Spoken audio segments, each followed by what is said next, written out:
Hello, hello, hello, everybody. Hello, welcome. Oh, I am way too small. Let's get a little bigger. Welcome. It's been a while since I've last spoken to all of you, so I'll spend a little bit of time saying hello to you all. Hello, CF Flop, Slop. Hello, Autolu, welcome, welcome. Hello, Flying Taco and Archie Tilos. Joanna, hello. Zelf, welcome, hello.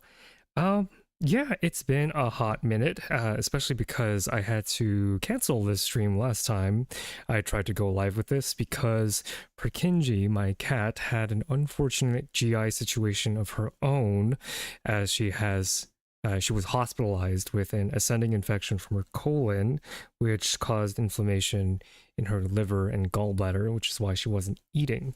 I'm streaming now. To give an update on Perkinji, a brief one, she is back in the hospital, but actually this time we are quite certain that what the veterinarians are going to be doing is actually going to help. She is currently eating very well in the hospital, although the vet did, and I quote, say that she was voicing her displeasure, which does sound like this little cat of mine. So you can imagine that it's kind of unusual to have been prepping this entire time about the gut microbiome and then forced to confront a real medical situation potentially regarding the gut microbiome. And there was a disconnect, a moment where I was like, dang, all of my like book learning means like nothing. So yeah, no, I've never felt more like, oh, I've only read about certain things in books while having no idea what they actually mean, like medically in the real world. And that was a good check to the ego, I would say. But I'm here, I'm streaming now, and I would just want to say that this stream is sort of more for me than it is for you. I could not wait to get a little bit of dopamine in talking about cool science, just because it's been a hell of a week for multiple different reasons. Hopefully we don't get any surprising demonstrations of the complexities of the gut microbiome. I sure hope so. Spicy kitty, yes, that is... Toxo did warn the veterinarian that she was a spicy kitty. She's doing well enough to complain. Exactly. So things are trending better. And I am feeling a lot better about taking a breath, we'll say.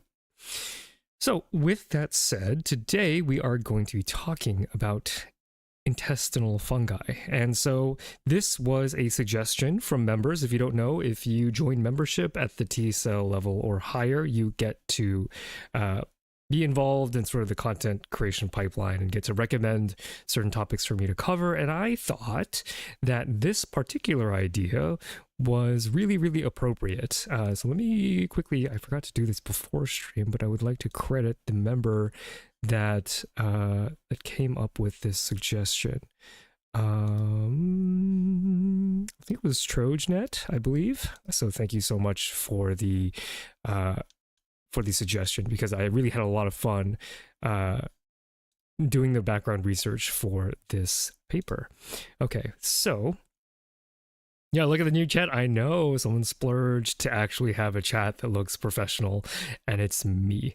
Although it's not showing the badge for Toxo, so that's something that I have to... Maybe the moderator badge overwrites the members badge. I'll have to check that out later. So we're talking about the role of fungi in the microbiome, which is not something that I really gave too much thought to until a member suggested it. So I'm very grateful for the opportunity to get to explore this for myself. I will say, in terms of the scope of this paper, this is very much an exploratory paper. So in terms of specific mechanism, we're not going to get too deep into those, but we are going to see a whole bunch of interesting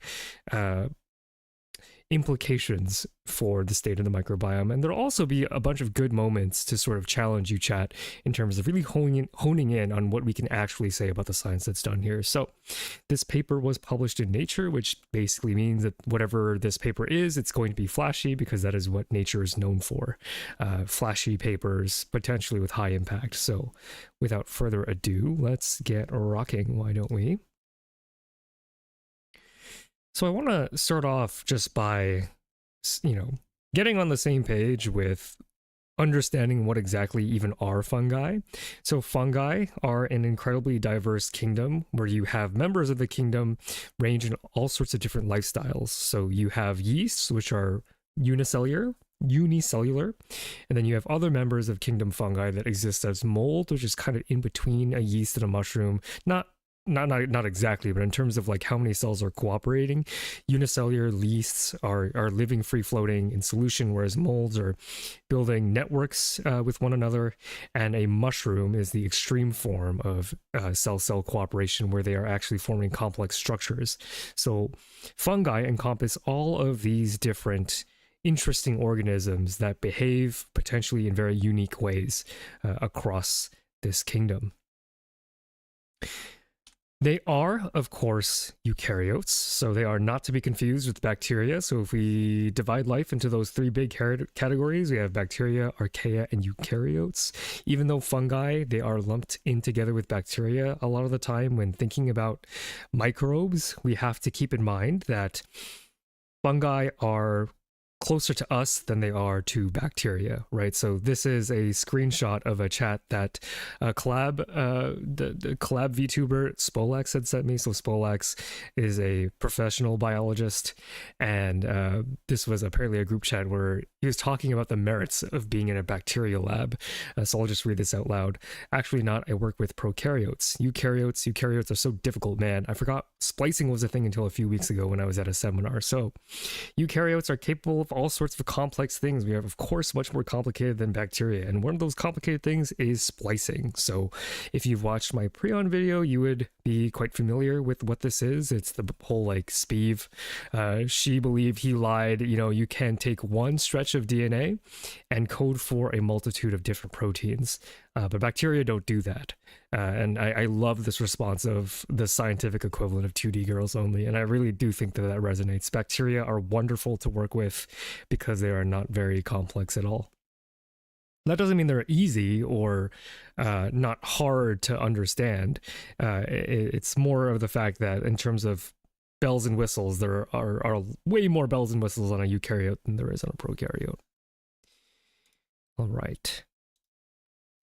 So, previous research has shown that fungi are important for our health, and this is a screenshot from my latest video about the microbiome, right? So here we have a picture of the liver here, and on this side we have, I believe this was Saccharomyces boulderi is what this yeast was, and what this yeast actually does to protect our liver is to sort of adsorb pathogenic species like S. typhimurium, right? So we know for a fact that yeast, they're in us, they're doing stuff, they can be quite good for our health. It's not entirely clear what it is that they're doing, except in very specific cases like this, where we know we have some inhibition of pathogenicity. All right, so gut fungi are relatively understudied, and I want to play a little game with the chat right now, just to get an idea of how understudied gut fungi are. So what I did was I went to Google Scholar, and I typed in the name of an organism, and then I added gut to it, and I just made a bar graph of the number of searches in Google Scholar. So does anybody in chat want to give me an estimate for what the most common search result for that is in association with gut is? So what species, what organism do you think is the most commonly searched next to the term gut? Well, I go ahead and take a sip of my water. Humans, so we're specifically talking about things that live inside the gut. Yeah, let me make that clear. A group of organisms, right? So fungi is going to be one of these results. It's going to be one of these bars. But what do you think the most searched bar here is going to be? E. coli, H. pylori, E. coli. C. diff. I think I'll give it to you all. I was looking for a much more broad answer. I was maybe not very clear about how I was wording that, but the number one search term is going to be bacteria in general, right? So we know that there is a lot of interest in the role of bacteria in our microbiome. Yeah, domain bacteria, you got it. So in terms of honing in on the role of what these little guys do, the number one thing that researchers seem to care about in terms of volume is the role of bacteria in our gut. Hell yeah, we overachieved. Yeah, very much overachievers by giving me specific ones. But now that you know how the game is played, what do you think comes next after bacteria? So bacteria are important not only because they cause disease, but also because they help out a lot. What do you think the next category is? Gaji says virus, Marlon says virus, James says parasites. Okay. Any other guessers? Any other thoughts here? What could it be? E. coli again? Archaea, not a bad guess. Not a bad guess at all. Yeah, I'll just give it to you. So Otto and Guy, not Otto, Guy and Marlon, you both get points. The next most common search term is virus. So what's next? After virus, what do you think? Where do you think, or who do you think lives next to the virus here?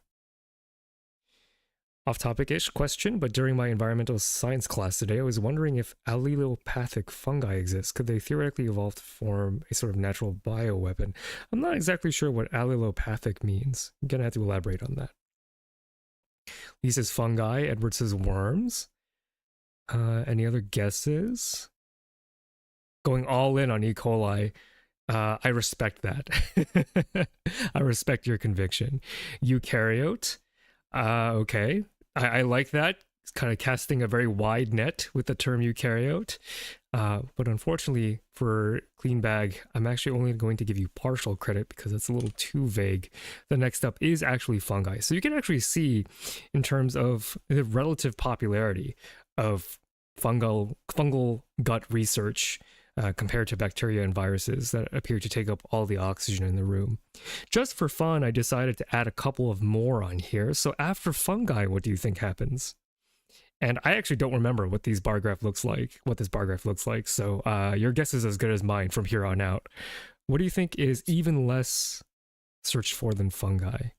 Nematode, archaea, very good guesses. Amoeba, also a good guess. Worms, yeah. Those are all really good guesses. Let's see what we have here. Yep, it's archaea. So Otto, you get a point. I think we have 2 more categories. So this one is so where do we go next? So after archaea, what do we think? 2 more categories. After archaea, you can see archaea barely on the map. Bug. Shout out to the archaea video. I know, one of my favorite videos. I thought it was really good, and if you haven't watched it, you should definitely go check it out. Thank you for enabling me to plug, Otto. Parasites, yeah. Surely we get worms at some point. Surely. Hopium. Let's see what we have. Helminth. So you worm lovers out there, helminths are parasitic worms. So there you go. And I believe we have one more. Do I have one more? I'm not entirely sure, and I don't have presenter view like showing me the next slide. That might be it. Let's see. Oh, protists. Shout out to Toxo. Yeah, so that was all I could think of to compare between these big kingdoms slash domains. And you can see that fungi are kind of in the middle. There's definitely more interest in fungi in the gut microbiome than there are archaea or helminths or protists, but it's definitely not nearly as popular as bacterial research. Teacher not prepared to heck. Don't call me out like that. Okay, so I love this meme, so I decided to adapt it for this purpose. As you can see, the level of attention that these various organisms get definitely does vary depending on what organismal classification you belong to, right? So that's why I really enjoyed this paper, right? And I enjoyed this chance at doing this kind of research for myself. And so that is sort of the context we're heading into here. It's an exploratory paper trying to assess what the heck fungi are doing in the microbiome generally. So not going after one specific fungi, because that would require you to have a very specific hypothesis, but just to kind of see, hey, what do that fungi do, right? All right. So how are we going to approach this? What is the scope of our research? So the way that this paper motivates its own existence is by taking a look at practical human application, which is important for when you want to do grant writing funding, right? You want to make sure that you have a specific problem that you're trying to solve. That way you can get taxpayer money. And so this paper's justification is that it seems that early life microbial colonization has an outsized role in developing health, right? So when you are an embryo, you have a sterile microbiome. You should not have any cells that don't belong to you or your mom floating around in your environment. But as soon as you are born, you pick up a lot of your microbiome directly from your mother. So this can be considered to be your inoculation. And as you are inoculated, that initial inoculum is going to go under dynamic change, right? So if you've ever watched the channel Life in Jars, which I'm a huge fan of, you can see what ecological succession looks like, right? So Life in Jars, he takes like a scoop of pond water and then closes the top and exposes it to light and just lets you watch, organisms appear and disappear. They kind of live their own entire reality in that jar. And you can see, sometimes you'll see ostracods start flying around. You see different mosses grow and die off as different organisms start getting activated and deactivated just by the force of evolution, right? And that's the same way that your microbiome works. You get an initial inoculum from your mother, and then over time, the populations of your microbiome will shift dramatically until eventually there's some level of equilibrium that happens when you're older. And we know that that initial inoculation is pretty important, although we're not entirely sure why, how, and what we can do about it, although it is noteworthy that one of the only probiotic treatments that is FDA approved for the purposes of use as a medicine is, I don't want to get it wrong, but it is a probiotic having to do with infants, right? So my hypothesis is that because their microbiome populations are still in flux, it's probably a lot easier to affect change if they are having GI issues than as a child, or not a child even, an infant, than it would be as an adult, right? So there's this idea that if we learn more about how microbes behave and how they interact with our bodies, when we are infants, when we are neonates, so freshly born, we could grab additional insight into how we can manage our health better in the future. How do the microbiomes of those born with and without C-section compare? That's a really good question, and I don't know the answer to that. That is genuinely a very good question. And I would, if I remember, I'll definitely want to look that up later. Okay, so we already know from this previous slide that most attention for early life microbiome interventions have been focused on bacteria. And so the question that this paper asks is, what if we were neglecting fungi? What are fungi doing early on in life? Like, how are they shaping us, if at all? So that is the motivation for what we're talking about here. So here is a segment. I've decided to give it a name. You be the scientist. So here is where I hand the reins over to you and just give chat the opportunity to think about how you would determine the effect of fungi in the early microbiome. How would you set this experiment up? It's okay if you don't know exactly how to do it. I don't expect you to unless you are a biologist.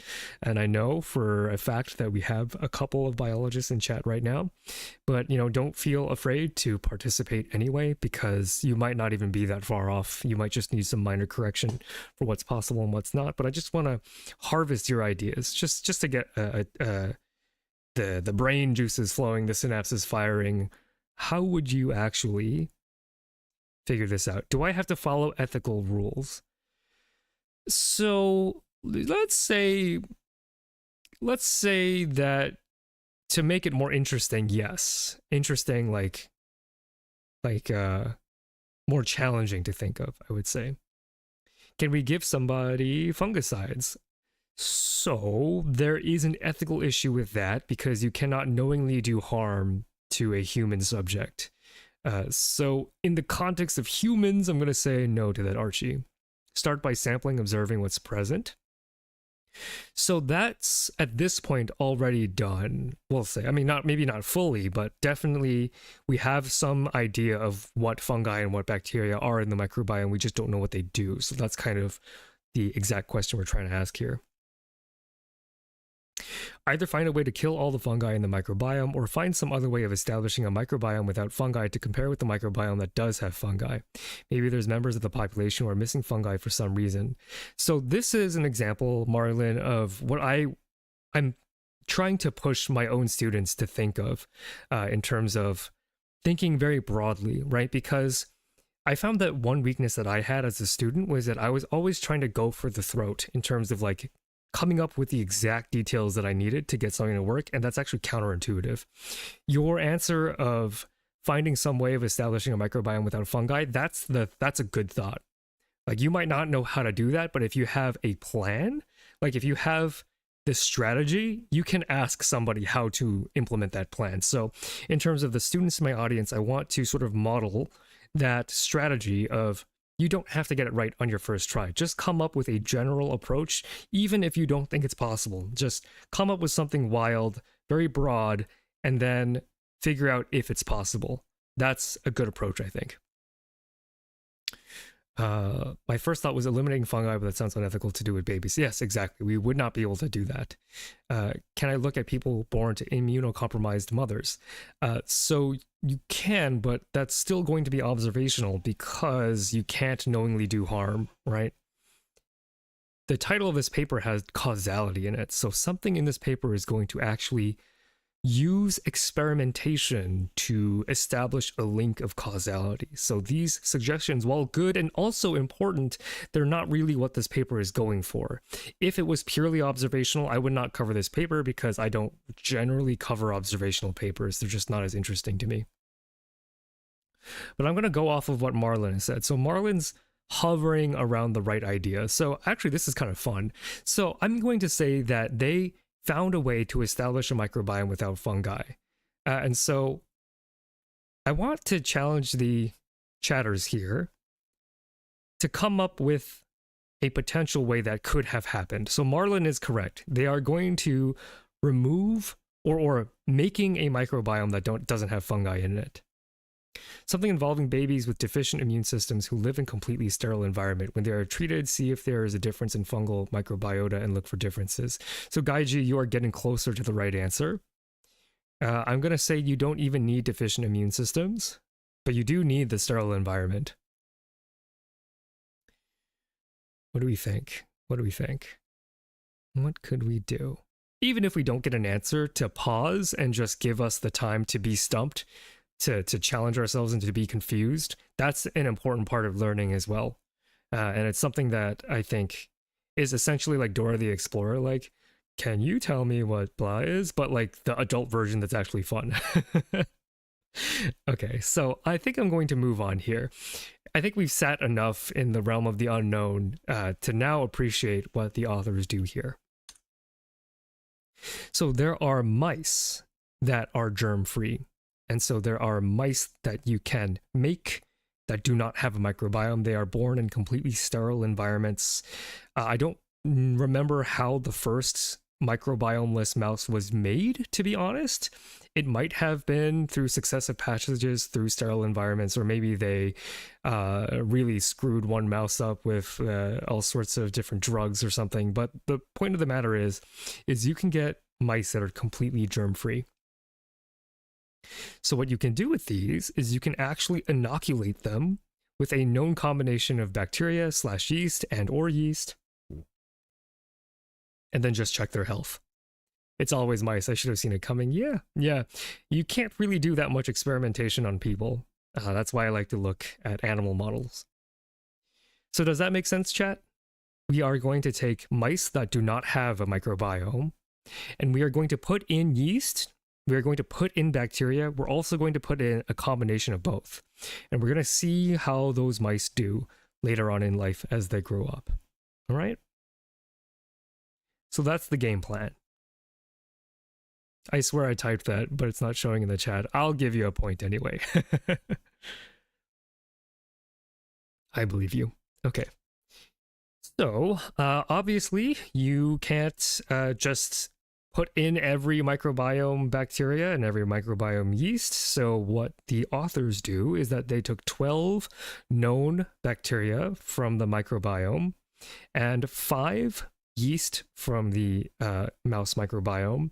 And this is what they are using when they are inoculating with bacteria or yeast. So, first question, chat. What do you think of this approach? Do you see any potential problems by doing it this way? It would also be interesting how microbiomes that contain or don't contain fungi behave. We are going to find out in this paper. So stay tuned and you'll have some answers to that. But right now I want to talk about this approach, and if chat can find anything that could be an issue here. Maybe this isn't sufficiently comprehensive to create the right microbiome. That's where my head went, certainly. So many Candida species. Yeah, Candida does seem to be overrepresented in terms of the yeast that they chose to sample. I don't know if that's purposeful. I'm not a microbiome expert. I'm just going to give them the benefit of the doubt and just accept that maybe this is a good sample because I don't know any better. Mice don't necessarily have the same microbiome interactions as humans. That's definitely true. I'm actually okay with that, James, because that's true for all mice research. I'm not saying you're wrong. I'm just saying that that is an ambiguity that I am personally willing to tolerate. Are those bacteria / fungi common in the mice's gut? I think they got them from a mouse microbiome consortium, although I'm not 100% sure. I think these are native to the mice gut, though.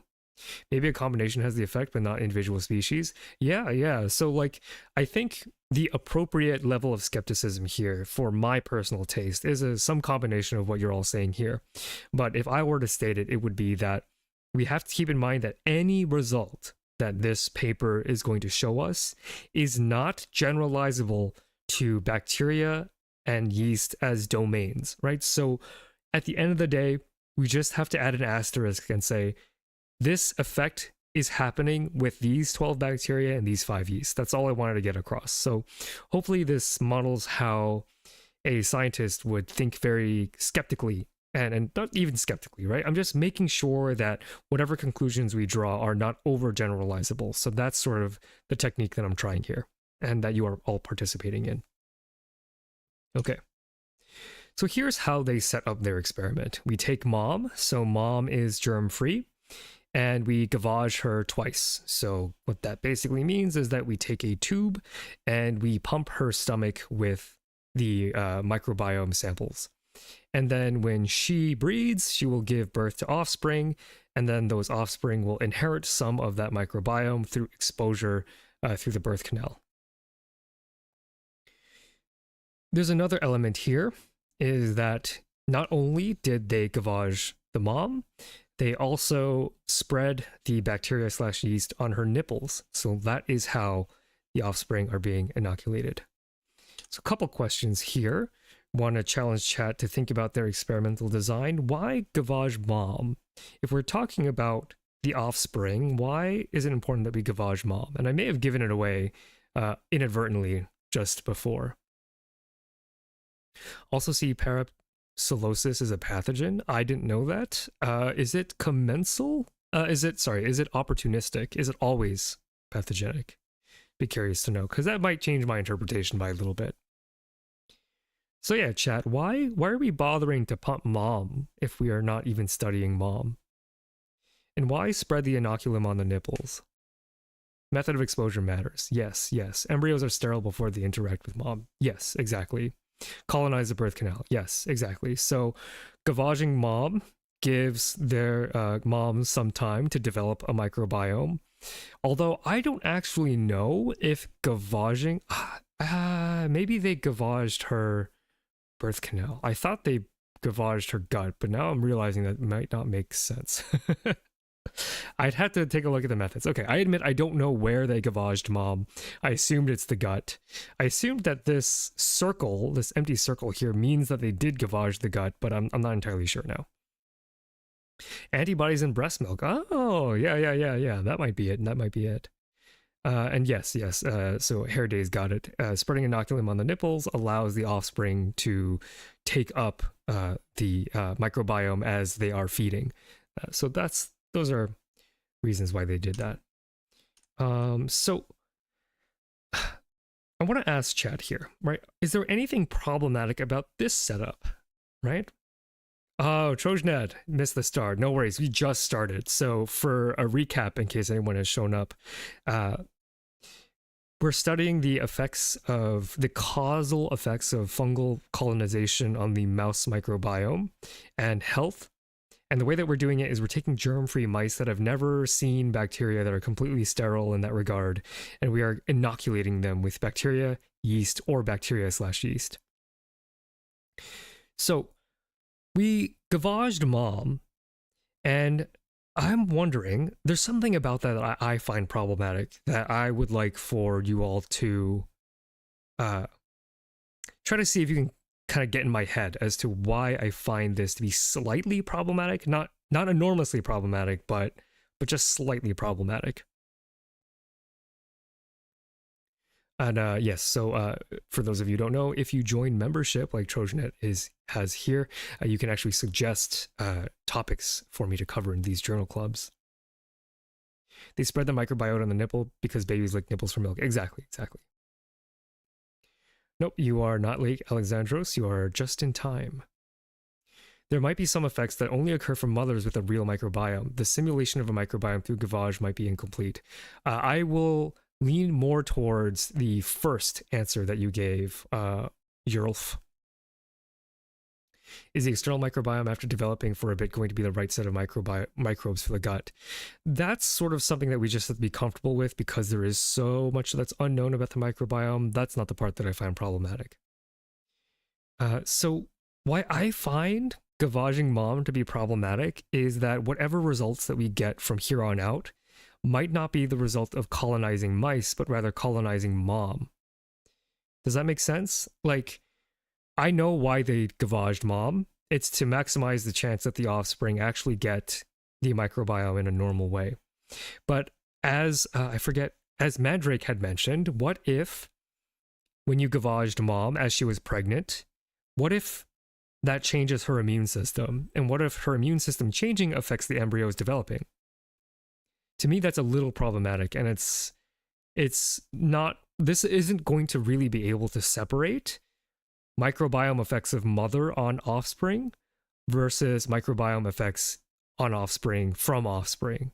Does that kind of make sense? I want to pause here because I think that's a really interesting, nuanced point, and I want to check the temperature to see if that kind of nuance was clear, right? So by inoculating germ-free mom and then analyzing her children, we cannot guarantee that whatever effects that we are going to see is because of the offspring's microbiome and not because inoculating mom changed the embryonic environment. Maybe they need to move the inoculation a generation earlier. Maybe. Yeah, maybe. I don't know. It's kind of interesting to think about. Yeah. Okay. Yeah, because when they have germ free, right? Because they're going to be comparing with mice that don't have this gavage treatment or this nipple spread treatment, because we don't have a control to separate the two. I find the difference to be a little hard to make out. Okay, it looks like this was clear. I'm glad. Or at least cleared about half of you, which is, I think, decent. I don't think it's like experiment ruining. It's just that when I read a paper, right, I am critical at every juncture. I'm constantly thinking of ways that conclusions can be overblown, but you also have to be sure that you are reeling yourself back, right? This is a Nature paper. This is actually a paper that is in a very high profile journal. And I know it's like psychology. Not every journal paper is amazing, but psychologically speaking, you should be careful about judging a Nature paper either too generously or too negatively, right? You should try to really listen to your scientific intuition. So I think it's noteworthy that we can't uncouple these two effects, but not enough for me to be like, oh, this paper sucks, you know? Isn't feeding a bunch of live yeast going to change the immune system? Yeah, I'm more thinking about separating the effects of colonizing mom versus colonizing her offspring and not being able to untangle that. Okay, so with that in mind, what we are going to be doing here is we are going to follow this birth line, right? So after the mice are born, you smear the mother's nipples with the inoculate, and then you do it again twice in that first week. And then in week 4, you are going to do 16S/ITS2 metabolome sequencing. So basically what this means is you are going to take a fingerprint of all of the bacteria / yeast that are in the system right now in these offspring. And then between weeks 9 and 10, you are going to do it again to see how those populations evolve over time. So this is how they are going to track the development of these mice's microbiome from completely clean to developed. Okay, yeah, so mom's microbiome could be affecting offspring in absence of inoculation, right? So maybe inoculating mom is doing something that we're not expecting. Okay, so what's the first thing, chat, that we should check after inoculation?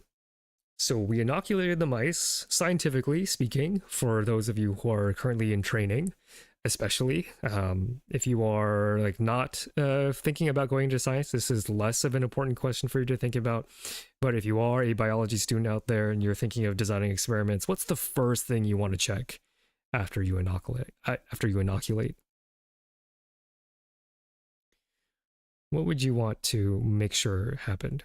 Check if they're actually colonized. Infected is a term that we reserve for dangerous things like pathogens. But yeah, Mandrake, you got it right. So check if they actually are inoculated, right?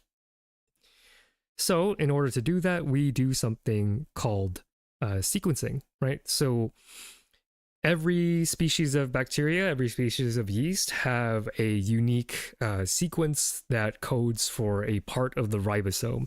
So for bacteria, this is the 16S component of the ribosome. So the ribosome is the protein factory that makes your proteins. Part of that factory, like a chunk of it, is called the 16S, and every bacteria has their own unique 16S. So if you read that sequence, you can get a sense for who's in this colony. And for yeast, it's the same thing, but for the IST2, which is not something that I'm very familiar with, but that's how you fingerprint yeast.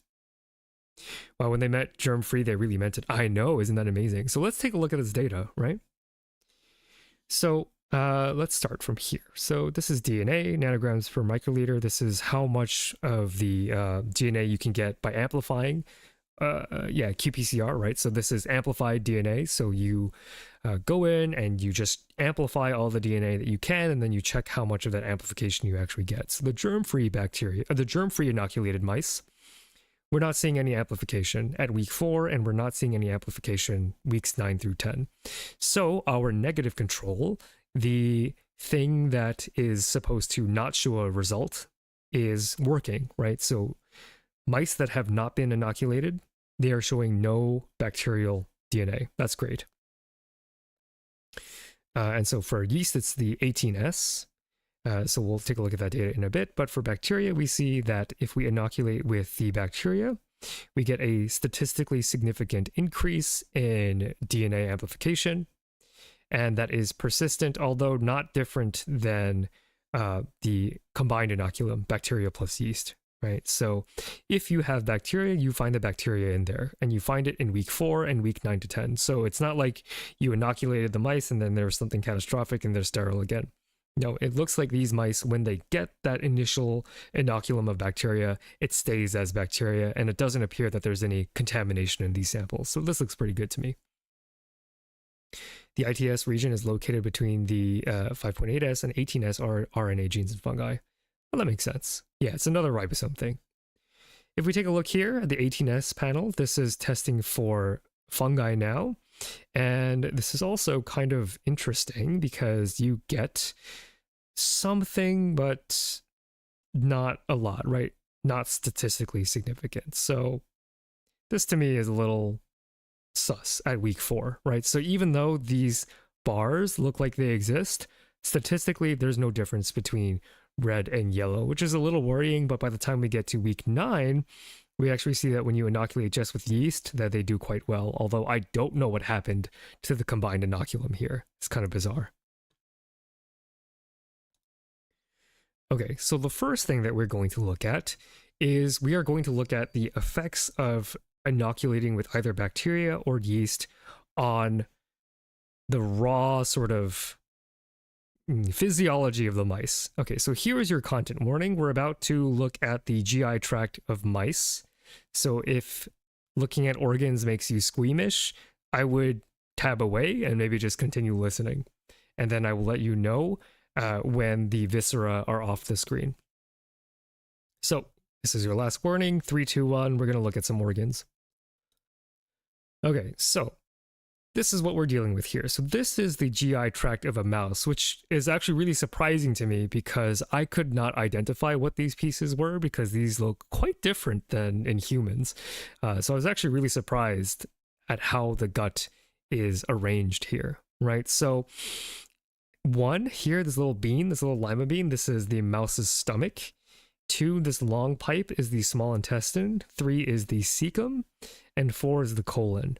I'm not a physiologist or a doctor, so I don't really know what the cecum is, but I know we have these other things.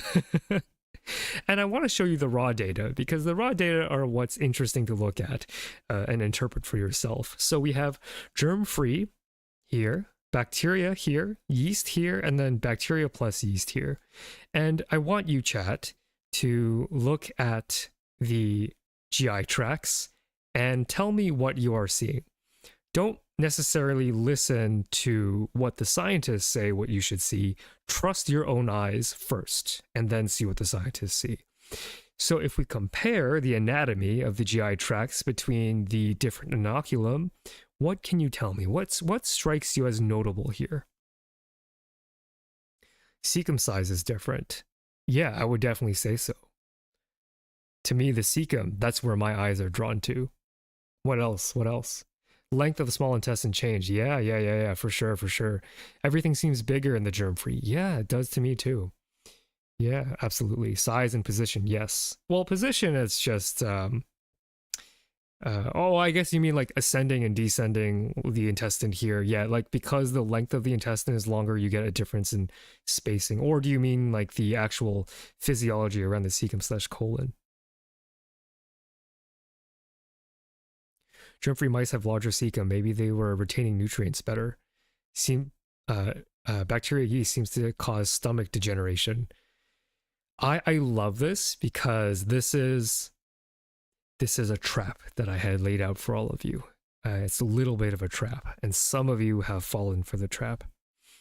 So what do I mean by trap? So we want to be really careful with how we describe the data. Right. So I'm not disagreeing with you, but in terms of if we are thinking very carefully and very scientifically, assuming that the let's see, where's the comment that I have here? Yeah, to address clean bags answer. So germ-free mice have larger cecum. I'm totally okay with that. Maybe they were retaining nutrients better.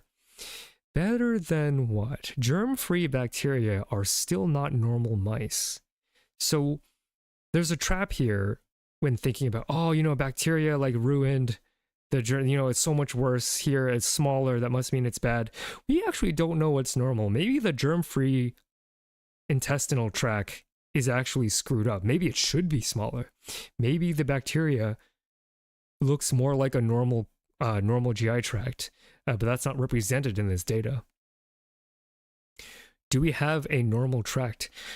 You see, that's where my first actual real complaint of this paper is that we don't have a regular mouse to compare to, right? So even though we can say that the bacteria inoculated mice have, you know, maybe the overall tract is smaller, like we see in this data, we can't actually say if this is good or bad. So even addressing Mandrake's comment seems to cause bacteria or stomach degeneration.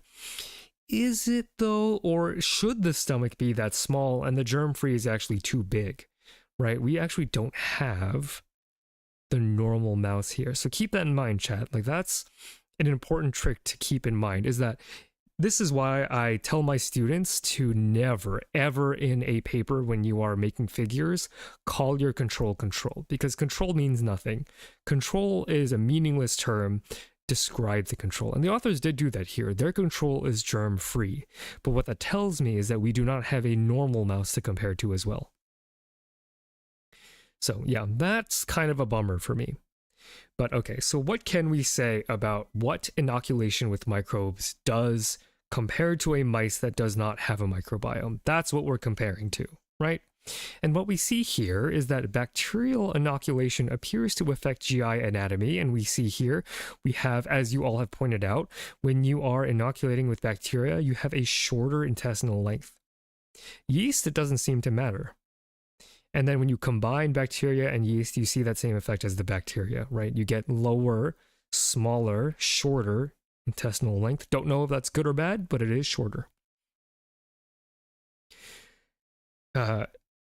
And that seems to hold true for the cecum as well. So full cecum weight, if you weigh the cecum, you see that if you inoculate with bacteria, the cecum weighs less, it's smaller.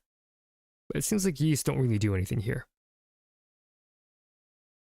The cecum of the germ-free tract looked like it didn't branch. Is that deleterious? It's an interesting thing to note, right? So it looks like these have this sort of hook shape, and that hook shape doesn't really appear to be here. It appears that this has formed in a slightly different way, although I'm not entirely sure why that is. I'm not a mouse physiologist, so I couldn't give you an answer, although I do agree that that does kind of look kind of weird. Yeah, you didn't see it. I did cover them with circles, so it may have been a little hard to see, but good catch, good catch. That's why it's so valuable to look at the raw data. Like if you just looked at the data, like the numbers, you would have totally missed that there's potentially something interesting about anatomy here that maybe should be looked at in the future.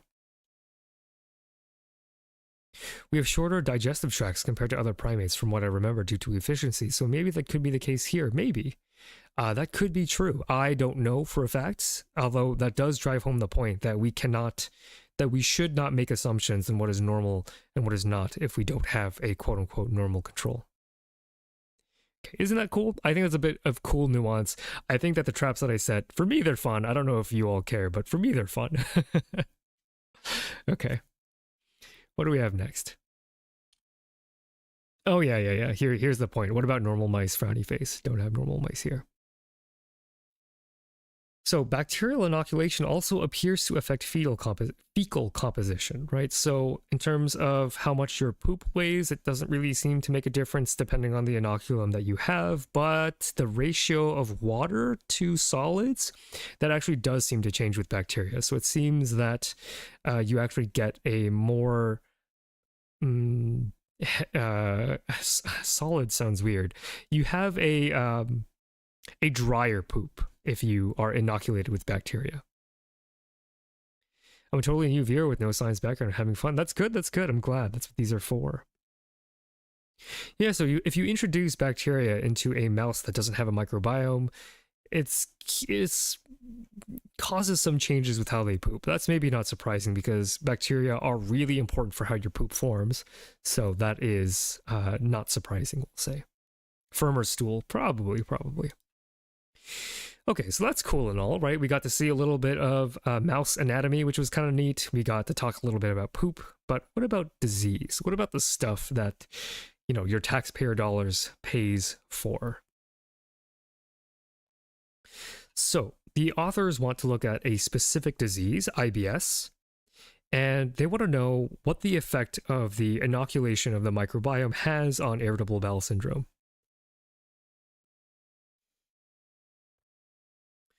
And so the authors are going to cause the mice to have IBS using something called dextransodium sulfate, which is this molecule right here. And this is what's called the gold standards for colitis in mice. So if you want to give a mouse IBS, you just add dextransodium sulfate to their water, and then they get stomach problems. Poor mice. Again, never want to take mice for granted here. Hypothesis: sugars and other solutes remain in the stool and cause water to osmose into the feces be retained. I think that's more likely than the hypothesis that Herday has, which is bacteria using up water. I think it's more likely that there's something about osmosis, but again, I'm not a physiologist, so I don't know that for a fact. I'm at work, but it's nice to listen to while I write engineering change orders. I'm glad. Get to learn. Hopefully you're not eating lunch soon, though. Okay. So this is how we are giving the mice IBS, and we're going to check to see how they cope with IBS given their various inoculums. So again, there's so many interesting sort of teaching moments here because I want to ask chat if you think that using DSS, dextransodium sulfate, is a good way to study IBS. DSS molecule looks like a diet fiber molecule a little. Yeah, like I see those characteristic six-sided rings that are characteristic of, you know, maybe some sugars. I mean, that's what the dextran is, which might be something related to the Haribo sugar-free. Maybe not. I'm speculating too hard there. Is it possible that DSS could have its own effects on the microbiome, killing off microbes in some way? That's a great hypothesis. I actually didn't really think of that as a Peacebone. Yeah, like DSS could independently be screwing with the microbiome in mechanisms that don't have anything to do with IBS. That's definitely true. IBS can be caused by so many different things, not just chemical injury, but infective injury and like a million other things. So no, not really. Yeah, so that's more where my head was at, except a Peacebone, what you said is definitely true and an excellent addition to this like skepticism. So yes, DSS is not a representative way to study colitis because a normal human doesn't just eat DSS and then get IBS, but we can live with that because we can narrow our research focus, right? So instead of saying that we are talking about the role of microbiome in IBS, we can simply say the role of the bacteria and yeast in response to gut damage. But that still doesn't address what a Peacebone is saying, right? DSS could still be screwing with the microbiome in some way that we don't understand. So again, this is not an experiment or paper ruining criticism. This is just something to really make sure that we are being very careful with regards to how much credit we are giving the authors here. But I love that. I love that. Yeah, I agree with you, chat. It's not perfect, but it is very good at hurting the digestive system, and that's still worth something. Do the microbiota digest DSS? I'm actually not sure, Gaiji. I actually don't know. I don't know too much about that. Yeah, so DSS is okay as long as we remember that we're studying colitis severity and not emergence of colitis. So we don't actually care about what causes IBS. We care more about how does a mouse with damage and inflammation to the colon cope with that, and how that changes depending on if they have bacteria or yeast in their microbiome. Does that make sense? Is the DSS given before or after inoculation? After inoculation. Yeah, you can see in this figure, the mice, they're old enough to drink water out of a dispenser, so it has to be after inoculation. Yeah, from week 7. Okay. So this is another checkpoint that I want to make here, just to check to see if we are happy with using DSS as a tool to study IBS. Because this is something that is very common to sort of criticize when students are first learning to criticize papers, but I want to be a little more nuanced about our criticisms, right? It doesn't represent what causes IBS, but it can for sure hurt you in a similar way that IBS can. All right.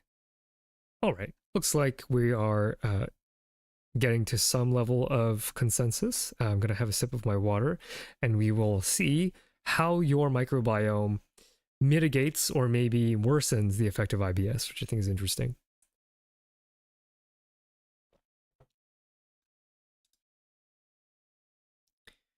I know of no better way to induce IBS, so I shall remain ignorant. That's not... you don't have to know of a better way. It's more about keeping in mind the limitations of current experimental techniques, right? There's no perfect experiment out there. I know that, scientists know that. Some people that are overzealous on Reddit might not know that, but we can give these authors a pass, I think, in my opinion.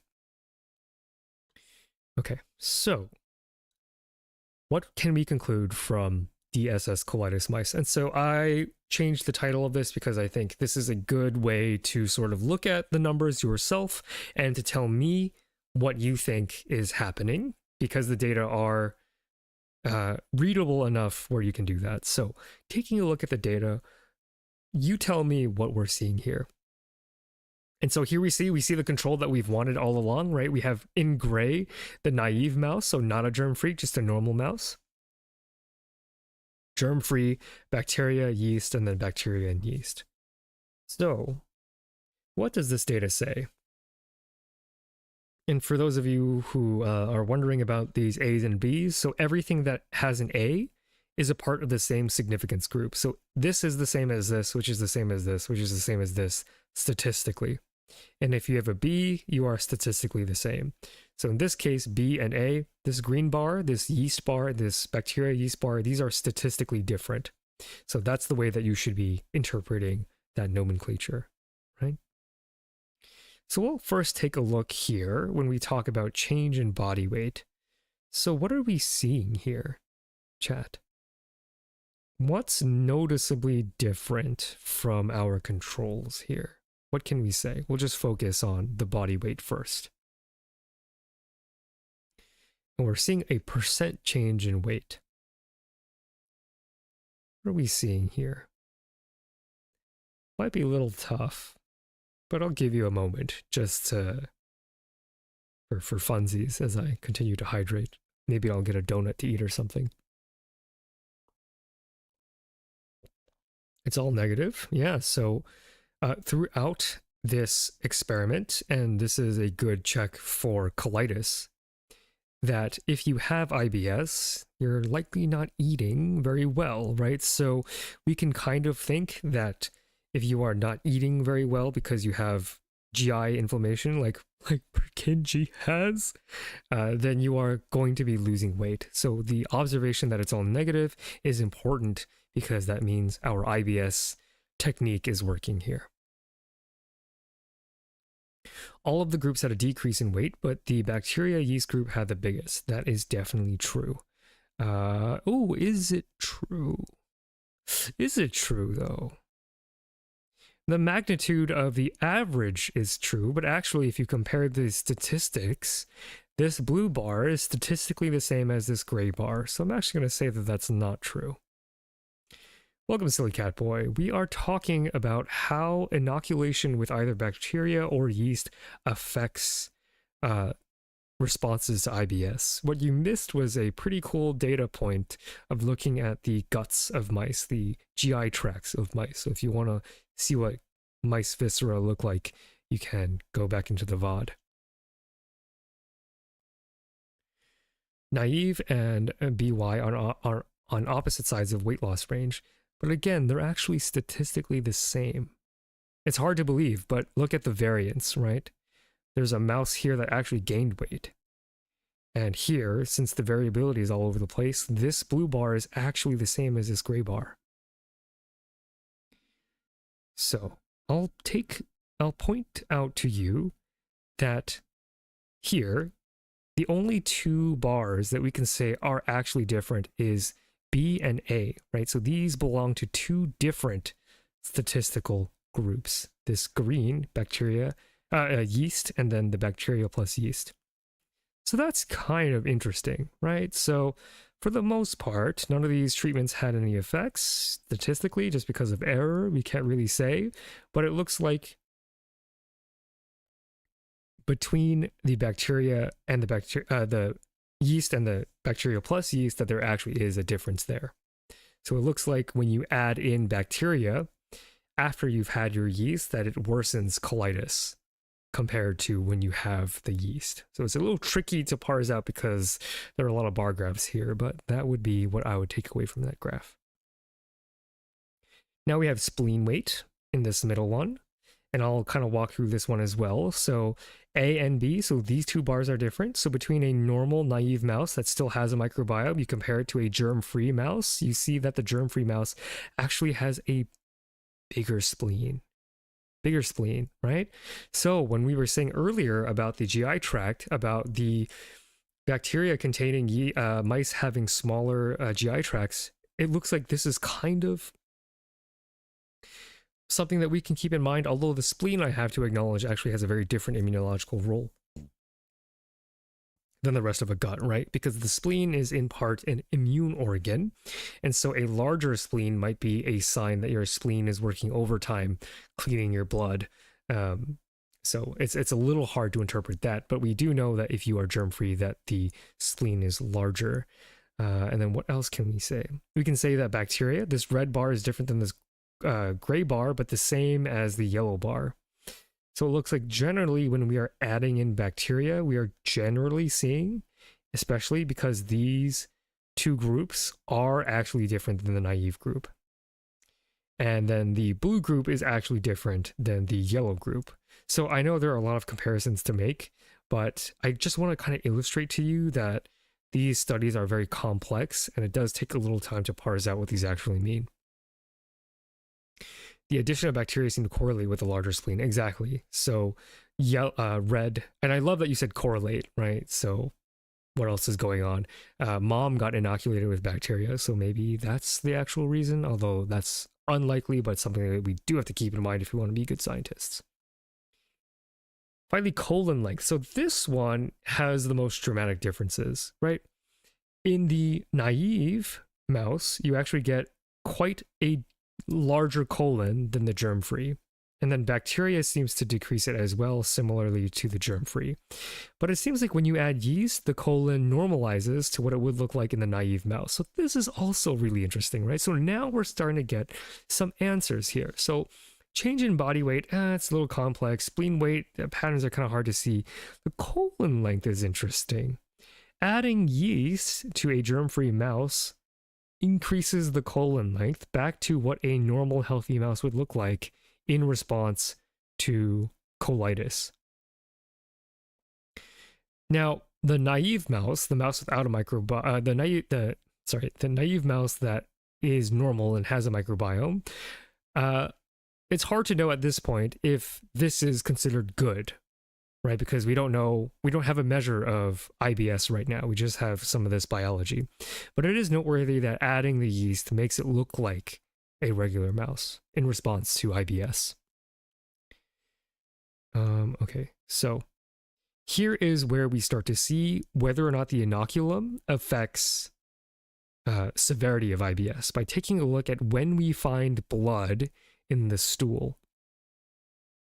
So it looks like on day 3, we get a little bit of that red bar peeking out. So after you start giving these mice the DSS to hurt their GI, you are tracking their stool for the presence of blood.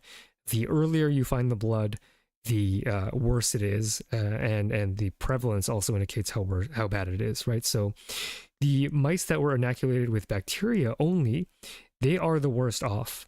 They suffer the fastest, and then they get really bad. 100% of these bacteria inoculated mice find blood in their stool by day 5. Germ-free mice are right behind them, right? Like if you don't have a microbiome, it's still quite bad. So it looks like having a microbiome is valuable. And bacteria plus yeast, it just seems like the presence of bacteria is what is hurting these mice. And then all the way on day 5, we finally see the occurrence of yeast. So when you inoculate with yeast, you are better off after having IBS than you would be if you were inoculated with bacteria or a combination of bacteria and yeast. But none of these fare better than the naive mouse, the mouse with a healthy functioning microbiome. And that is drawing your eye or your memory, if you were here at the beginning of the stream, acknowledging the fact that we inoculated with 12 bacteria and 5 yeast. This is not a representation of the normal healthy microbiome. This is just throwing some of them into the digestive tract, right? So it's a little hard to make out what's we're supposed to take away from this, but we can acknowledge that bacteria and yeast do appear to be doing different things with regards to IBS severity after inoculation. Hey Z, welcome to the stream. Z is a VTuber, much like myself, who focuses on physics. So if you want to check out some great educational content, as well as some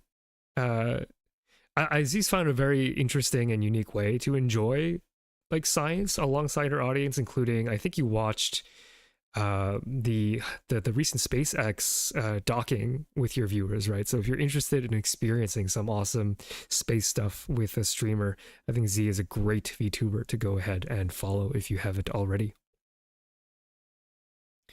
Naive is a mix of 17 species. Naive is just a normal mouse with a regular functioning microbiome. Yeah, so a regular functioning microbiome, that's what you're getting with a naive mouse. Okay, so this isn't exactly satisfying. It's a little hard to interpret, but we're getting the sense that bacteria might be, or at least these 12 bacteria might be worsening IBS, whereas the yeast at least don't. Maybe they don't make it better, but they at least aren't as bad as the bacteria here. What I do think is interesting is when we take a look at the immune system, we actually find that when you inoculate with bacteria and yeast, that your neutrophils go crazy. So LCN2 is a marker for neutrophil activity. And what we actually find is that every single other group, so naive, germ-free, bacteria, and yeast, all of these groups, they are statistically the same with regards to neutrophil activity. But when you combine these 12 bacteria with these 5 yeast, that's making the neutrophils go crazy. So even though the bacteria, you see that it trends upwards, in the biz, if it's not statistically significant, it's not statistically significant. We just ignore that. But when you combine this cocktail, all of a sudden neutrophils are going crazy. So that's also interesting. Hard to know what that actually means because microbiome papers do tend to be like this sometimes, or to just throw a lot of data at you and you kind of have to make up your own story. But that is worth noting that immune system stuff is happening. Moving on to other markers of the immune system, pro-inflammatory cytokines. So these immune system modulators are positive responders of, they're activating, they activate the immune system. So I want to take a look at this panel of data, and I want to challenge chat. Again, these are kind of harder to make out, but I think that's also what makes them fun. What are some trends that you're noticing here? What are some trends? What are we seeing here? Kind of worth noting. You don't have to have like a complete hypothesis for all the data, but what's like one observation that you can make generally here?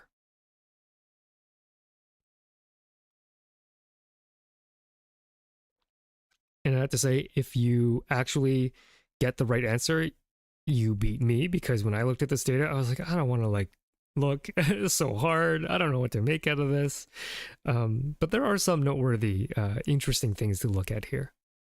I just tuned in at my cooked chat. This is kind of a rough figure to jump in on the story, but let me recap what we're saying here. We want to know what the impact of the early microbiome is, and so we took but the authors took germ-free mice and they inoculated them with either bacteria or yeast or a combination of both. And now we're seeing how the immune system is responding to IBS. So we also gave some of these mice IBS, and we're seeing how their immune system reacts depending on whether or not they've been inoculated with bacteria or yeast. Naive seems the most chill. Yes, that is what I first noticed, that the naive mice, the normal healthy mice with a normal microbiome, they're not reacting very strongly to IBS here.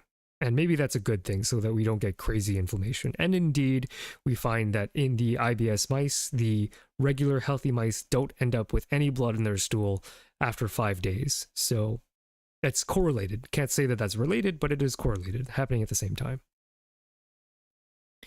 The immune system doesn't like bacteria and produces a lot of cytokines when they meet it, except for the production of IL-13.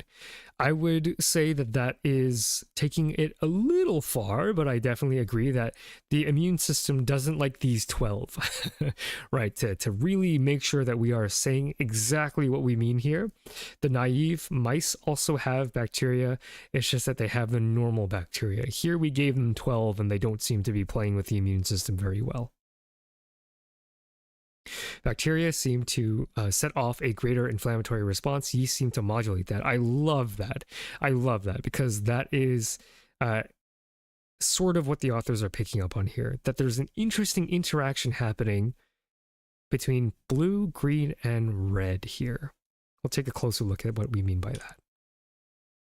So we already correctly pointed out that bacterial, and again, asterisk, these 12 bacteria, colonization is associated with higher pro-inflammatory signaling, which could explain why they have blood in their stool earlier than the other mice when given IBS.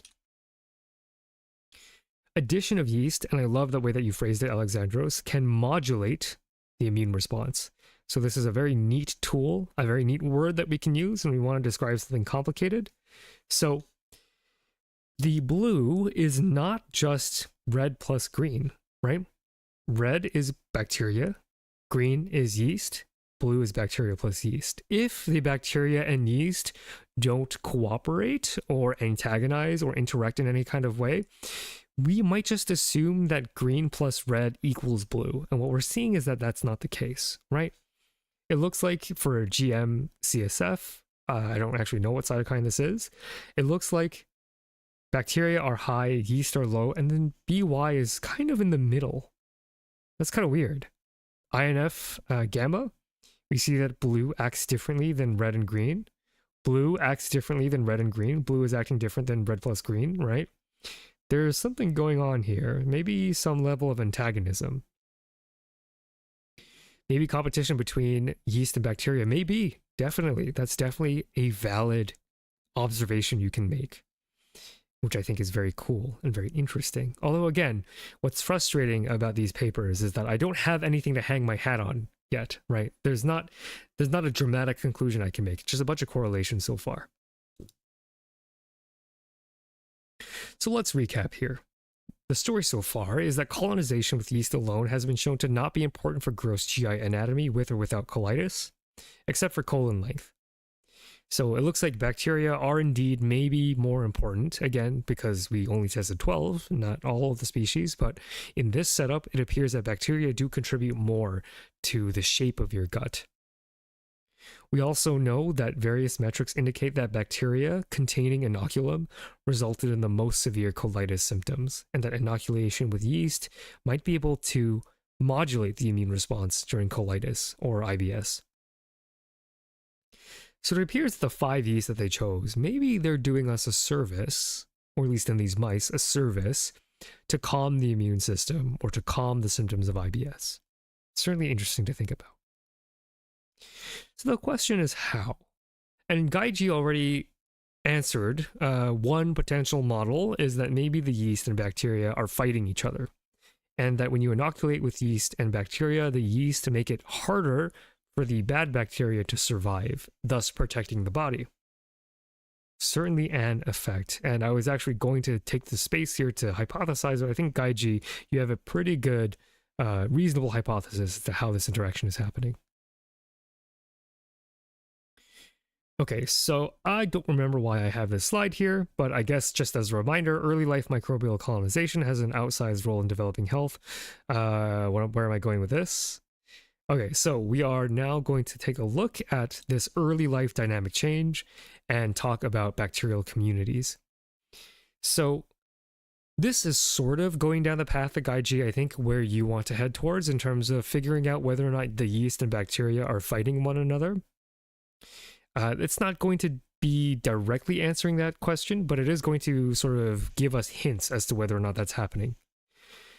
So here we have one of my least favorite data types, a dimensional reduction and principal component analysis, because I always find it so hard to explain exactly what it is that we're looking at.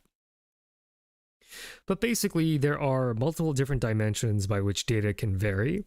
And we don't want to visualize data in 8-dimensional space. So what PCA does is that it squishes the data so that it makes sense on a 2D sheet of paper. So imagine there are all sorts of different variables that can be affecting the quality and character of your data. And the data that we're measuring here is ecological diversity. And so ecological diversity, the variables underpinning that diversity can be very, very numerous. And what PCA allows us to do is it allows us to take this like 16-dimensional way that ecological diversity can be impacted, and it squashes it down to just 2. So what this basically allows us to do is it allows us to group by treatment to give us an idea of how similar these groups end up being. So let me translate this a little bit. Okay, so in this graph, what we're doing here is we are only looking at bacterial ecological diversity. And so, sorry, let me just take a look. Yeah.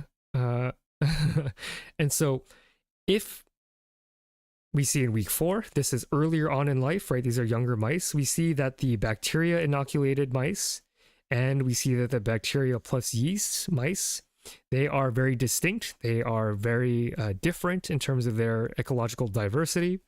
When we add in an antibacterial to then remove the bacteria, we have a similar unique grouping.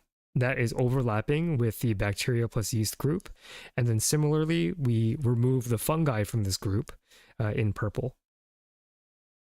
By week 9, we see that we no longer get this nice separation of bacterial populations, and they all start overlapping, right? So you no longer have this sharp distinction of microbial diversity amongst bacteria that we saw in week 4. By the time you get to week 9, the microbiome across these different populations, bacteria, bacteria plus yeast, bacteria, yeast plus antibacterial, bacteria plus yeast plus antifungal, they all sort of mesh together by week 9. So this is basically saying that bacterial ecological diversity is robust to inoculum and community disruption. So bacteria gonna bacteria, they're very good at ending up at roughly the same equilibrium as the mice age here. So does the larger size of the colored area translate to more diversity? I don't understand this at all. I wouldn't worry too much about this particular figure, and just take my word for when I say that by the time week 9 happens, all of the bacteria kind of end up looking the same. That's about it. Welcome to the stream, Dr. Hamid. Yo fi, yo to you.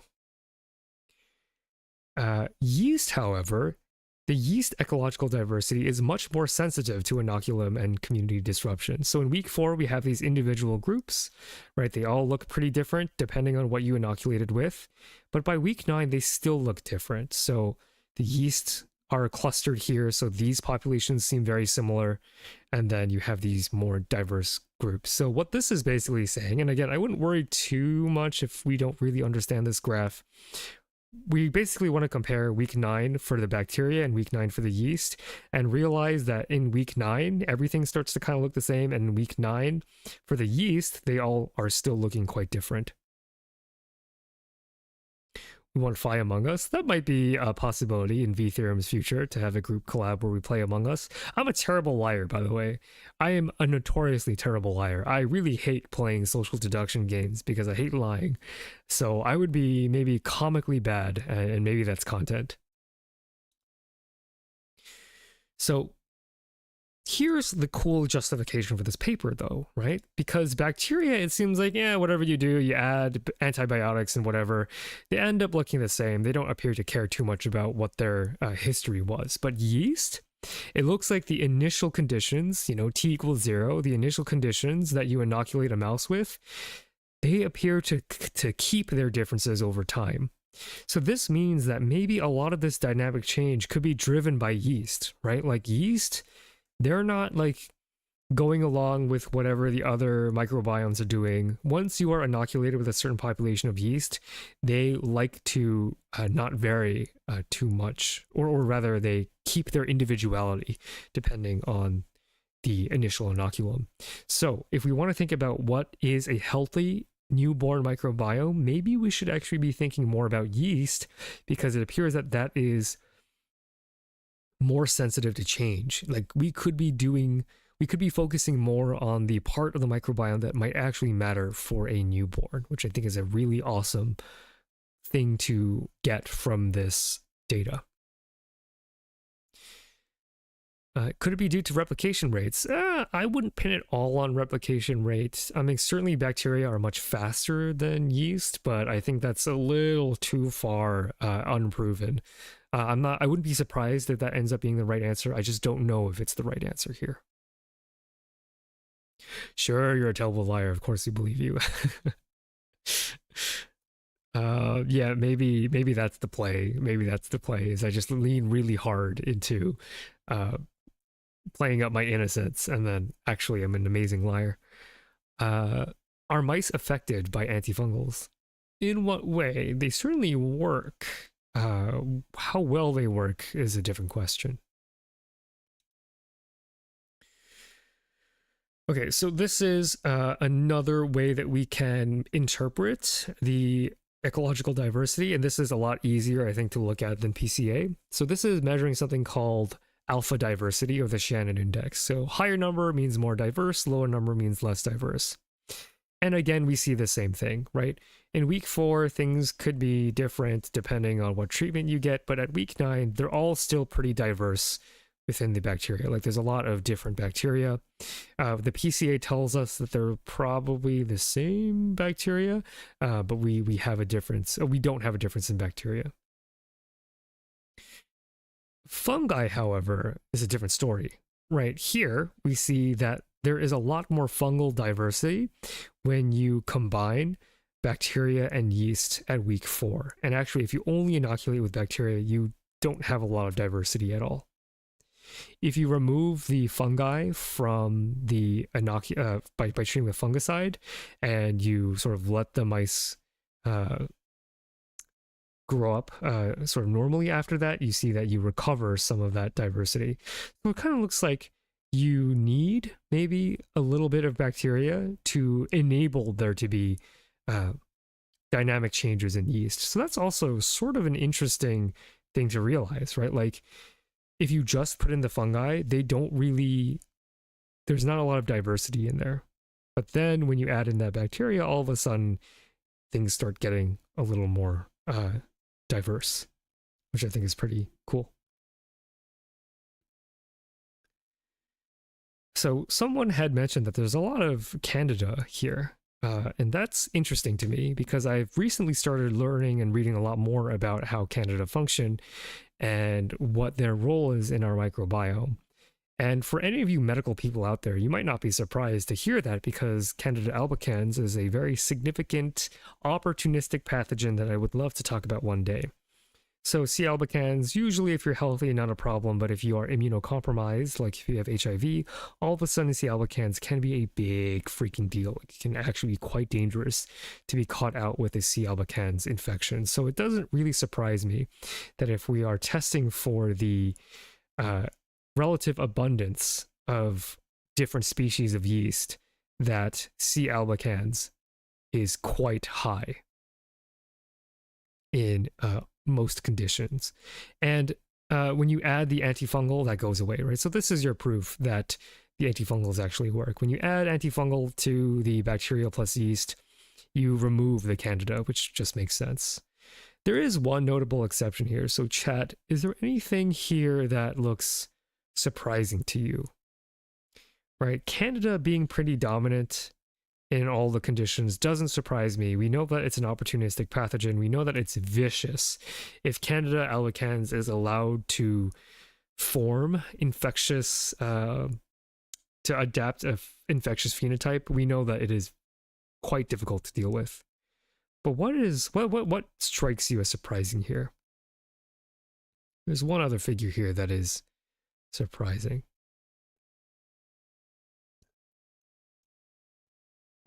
Little hard to maybe check out, but it is there. Our mucilaginosa seems antifungal resistant. Exactly. So if we take a look at this graph, purple, we added an antifungal here. Why the heck is our mucilaginosa doing so well after antifungal treatment? It could be that when you kill off the very aggressive Candida, that our mucilaginosa sort of takes over. And that's an interesting interaction, right?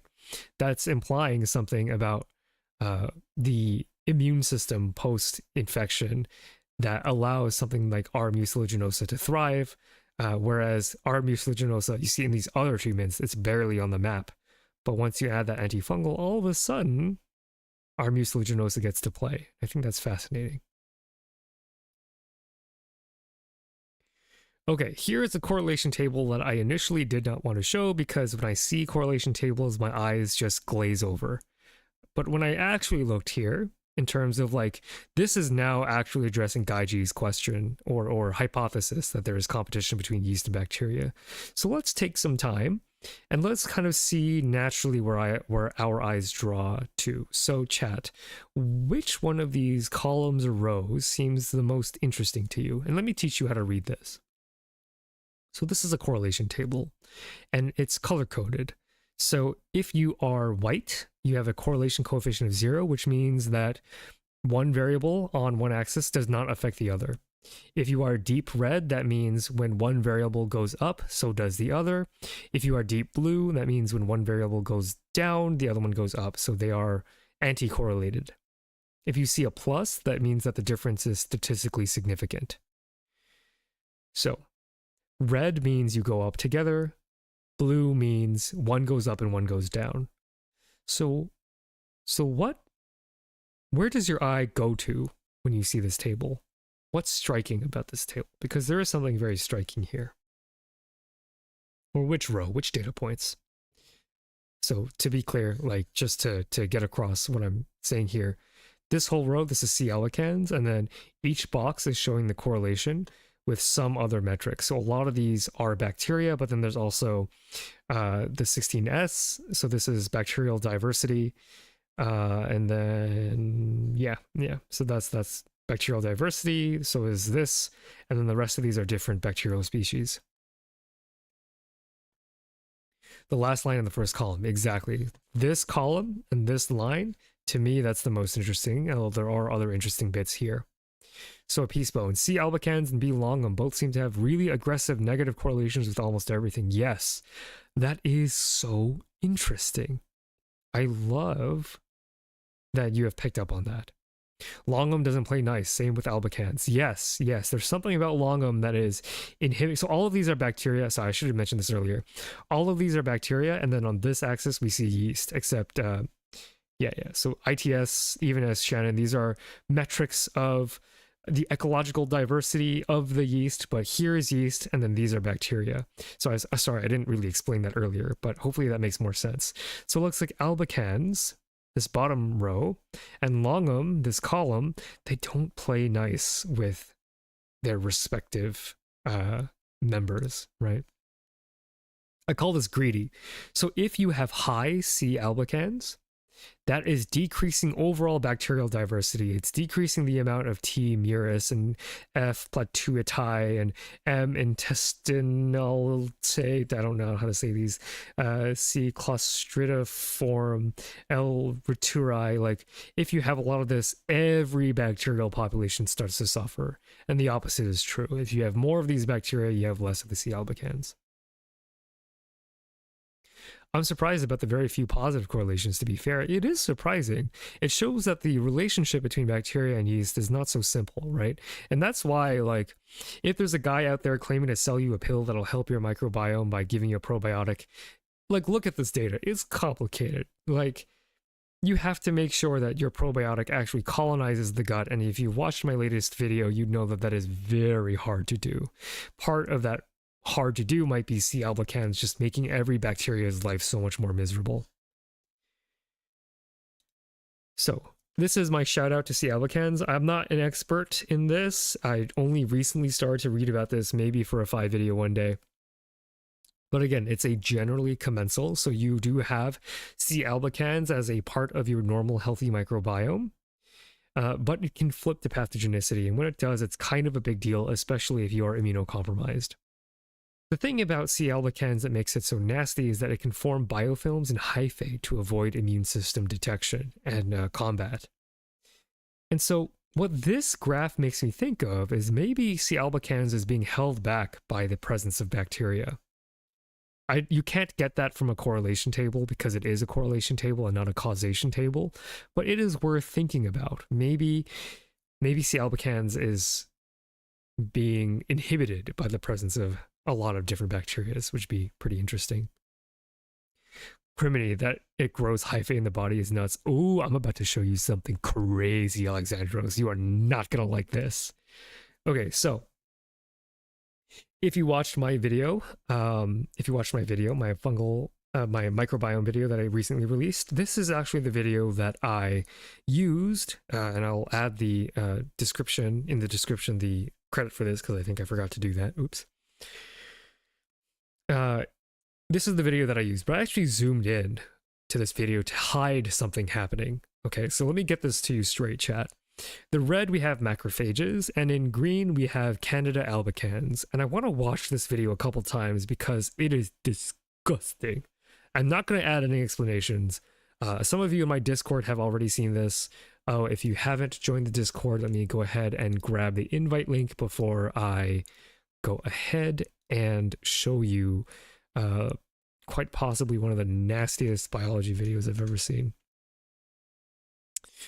Okay, so let's get my OBS back up. All right, chat, ready? I'll play this a couple times, and I'm going to not explain what's happening here. Just watch this for yourself. Yeah, let's just enjoy this.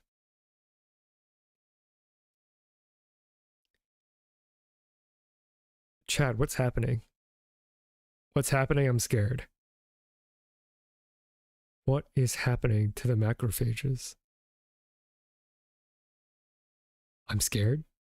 This is scary. I'm terrified. Happy Halloween. What do you suppose is happening? What are we watching?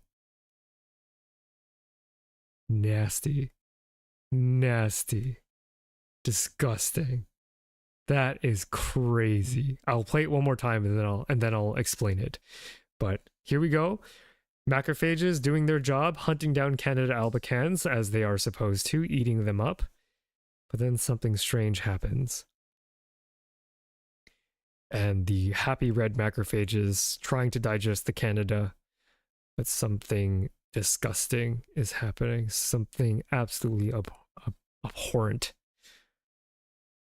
Oh, this video creeps me out so bad. Oh, it is so nasty. If this isn't inspiration to more fully understand Candida, I don't know what is.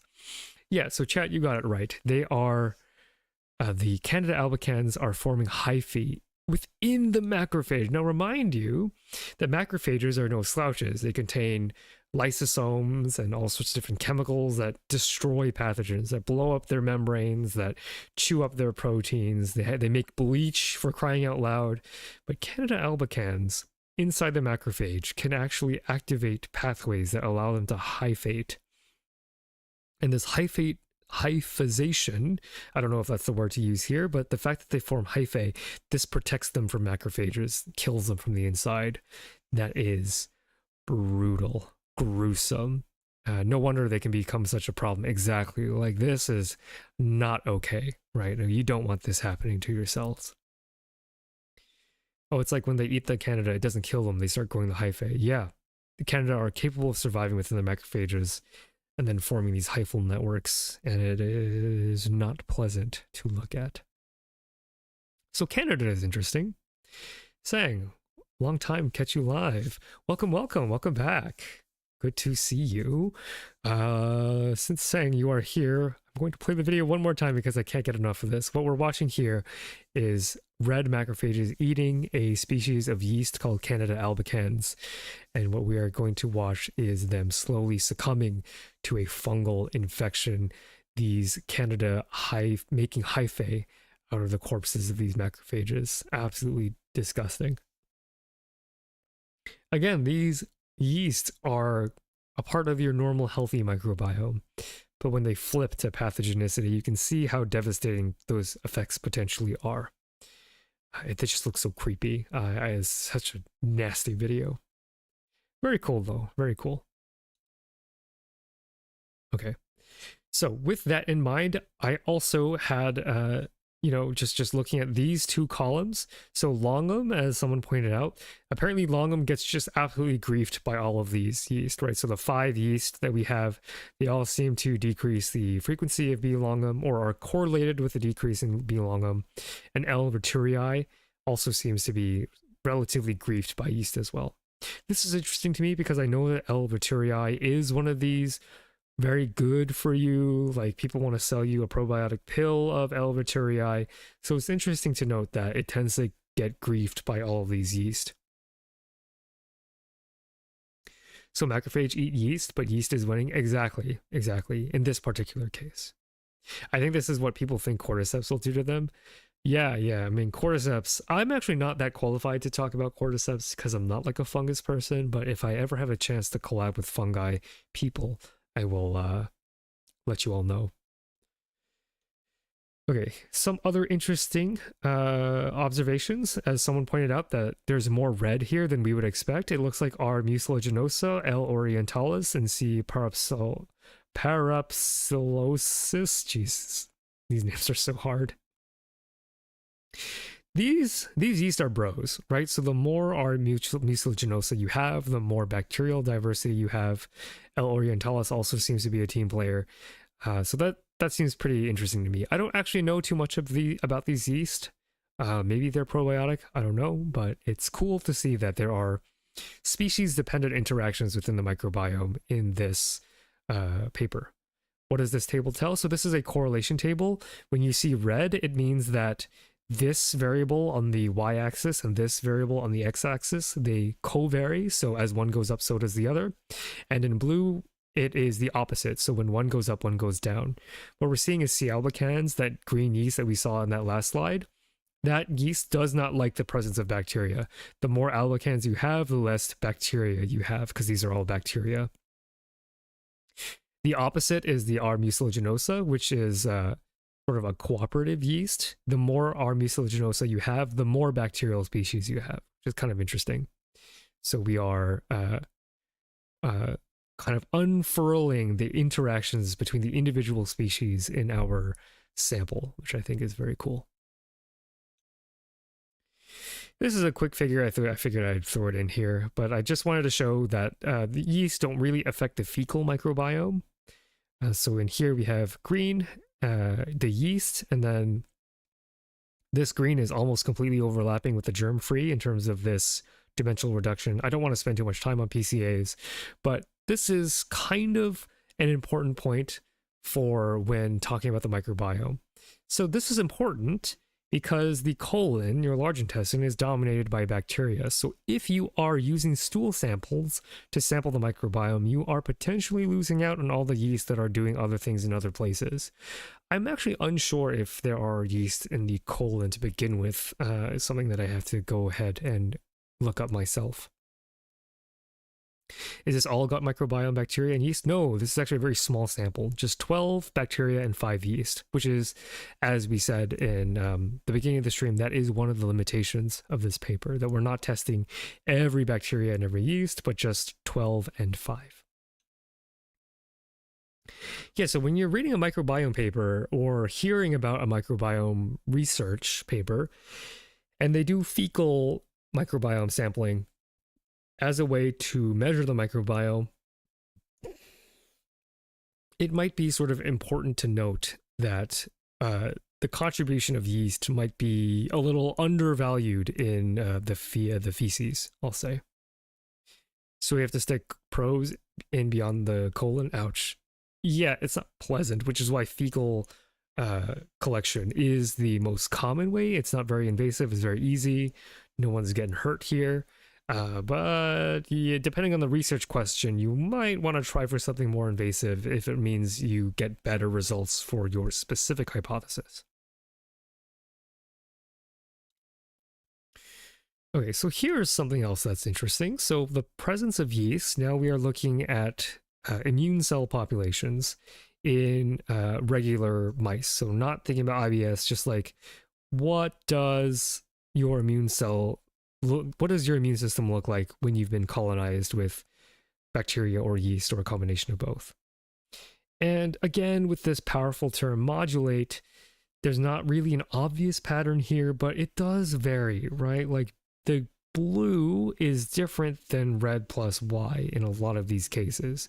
Looks like here for CD19 plus B cells, the cells that make your antibodies, it looks like when you add bacteria and yeast, you actually get less of these cells, less B cells, than you would in either the bacteria or the yeast condition.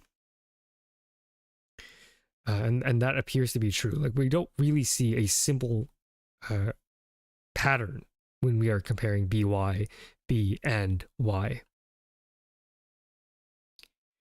I'm gonna probably just skip over this one because I don't find it too interesting, and I'm kind of getting a little tired of talking. My voice is starting to go, so we'll skip by these. Could any of these changes actually explain anything useful? I don't remember what I meant. I don't remember what I meant when I said that. Oh yeah, so here's my deal with this. So like we're measuring different immune cell populations. Sure, I mean, maybe that's interesting. I certainly think that it's neat, but is it important? It's kind of hard to know, right? Because just because you have more cells here versus there, what does that actually mean for your health? Is it just normal fluctuation, or like, does it actually mean something? So the authors are going to set up an experiment where they can actually test whether or not inoculation of the fungal microbiome versus a microbiome of bacteria, we're actually going to find a disease that will allow us to sort of put the immune system data into context. So it is known, interestingly enough, that variation in the fungal microbiome can increase or decrease someone's risk for developing asthma. And I am going to pause there because that's crazy. Right? Like, asthma, this is a respiratory condition that is being influenced by the gut microbiome through an unknown mechanism. And it's so unknown that we actually don't know if fungal microbiome is causing the asthma, or if something else is causing the fungal microbiome to change, and then that happens to also cause asthma.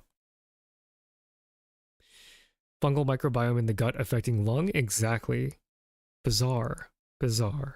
But it might have to do with the fact that your gut microbiome is so important when it comes to training the immune system. And again, if you've watched my recent video, you would see that a lot of that training is done in the gut. So your gut is not only a place for digestion and nutrient absorption, but also like a training ground for your immune system. And so we don't really know how the fungal microbiome connects with asthma, but we do know that they connect somehow. So maybe we can get some additional insight by testing our mice here. So here's what we're doing. Have we ruled out an unknown mechanism that affects both?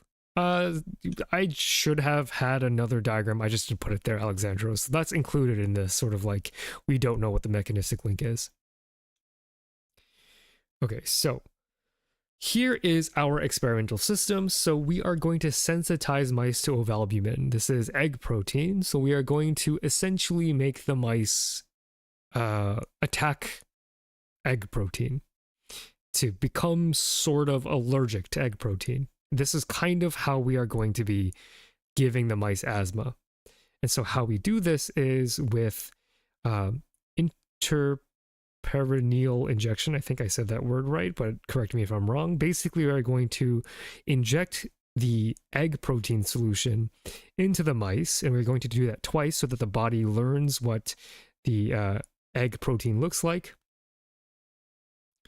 And then we are also going to add in another chemical that can train the immune system. It activates the immune system to let the immune system know, hey, when you see egg protein, you should start fighting. So that is how we are going to give these mice asthma. Kind of. Right? It's not quite asthma, right? It's quite artificial, but basically it's asthma-like enough for our purposes. Hit that MHC2, let's go. Exactly. So what do we actually see in the immune response when we give the mice asthma? We actually see that there are severely different immune cell populations that are present depending on what you were initially inoculated with. So if we take a look at this graph, we can see that the naive mice, these mice over here, they're chilling. Like, they're not freaking out. They have immune reaction. They have immune cells in there, but they're not like popping up. They're not going crazy. If you have germ-free mice, mice that don't have a microbiome, and you sensitize them to egg protein and, you know, cause them to have asthma, you actually find that you get, you know, some neutrophils going on, a lot of eosinophils, which to me is interesting because I associate eosinophils with like helminths and parasites and stuff. So it's interesting that they are being recruited into a battle against the egg protein. Macrophages and lymphocytes, right? So these are your T and B cells. So it looks like when you don't have a microbiome, you get a ton of eosinophils that are called to battle when you have asthma. In bacteria, when you inoculate with bacteria, you see overall, I think, a similar proportion, maybe fewer eosinophils, but still an aggravated reaction. And in yeast, that appears to be the same as well. But when you add both, the more like quote unquote complete microbiome, it starts to look a little more like the naive. And it appears that adding the antibacterial and antifungal doesn't really change too much about sort of the immune populations that are recruited, which is kind of interesting. So this is kind of implying that the training is the important part. So if you started with bacteria plus yeast and then you remove the bacteria, maybe your immune system remembers how to react, right? But that, or it's different, because actually now that I say that out loud, this graph, bacteria plus yeast minus bacteria, yeah, it does kind of look like green here, I would say. And then BY, let's see. This graph right here, this is bacteria plus yeast minus bacteria.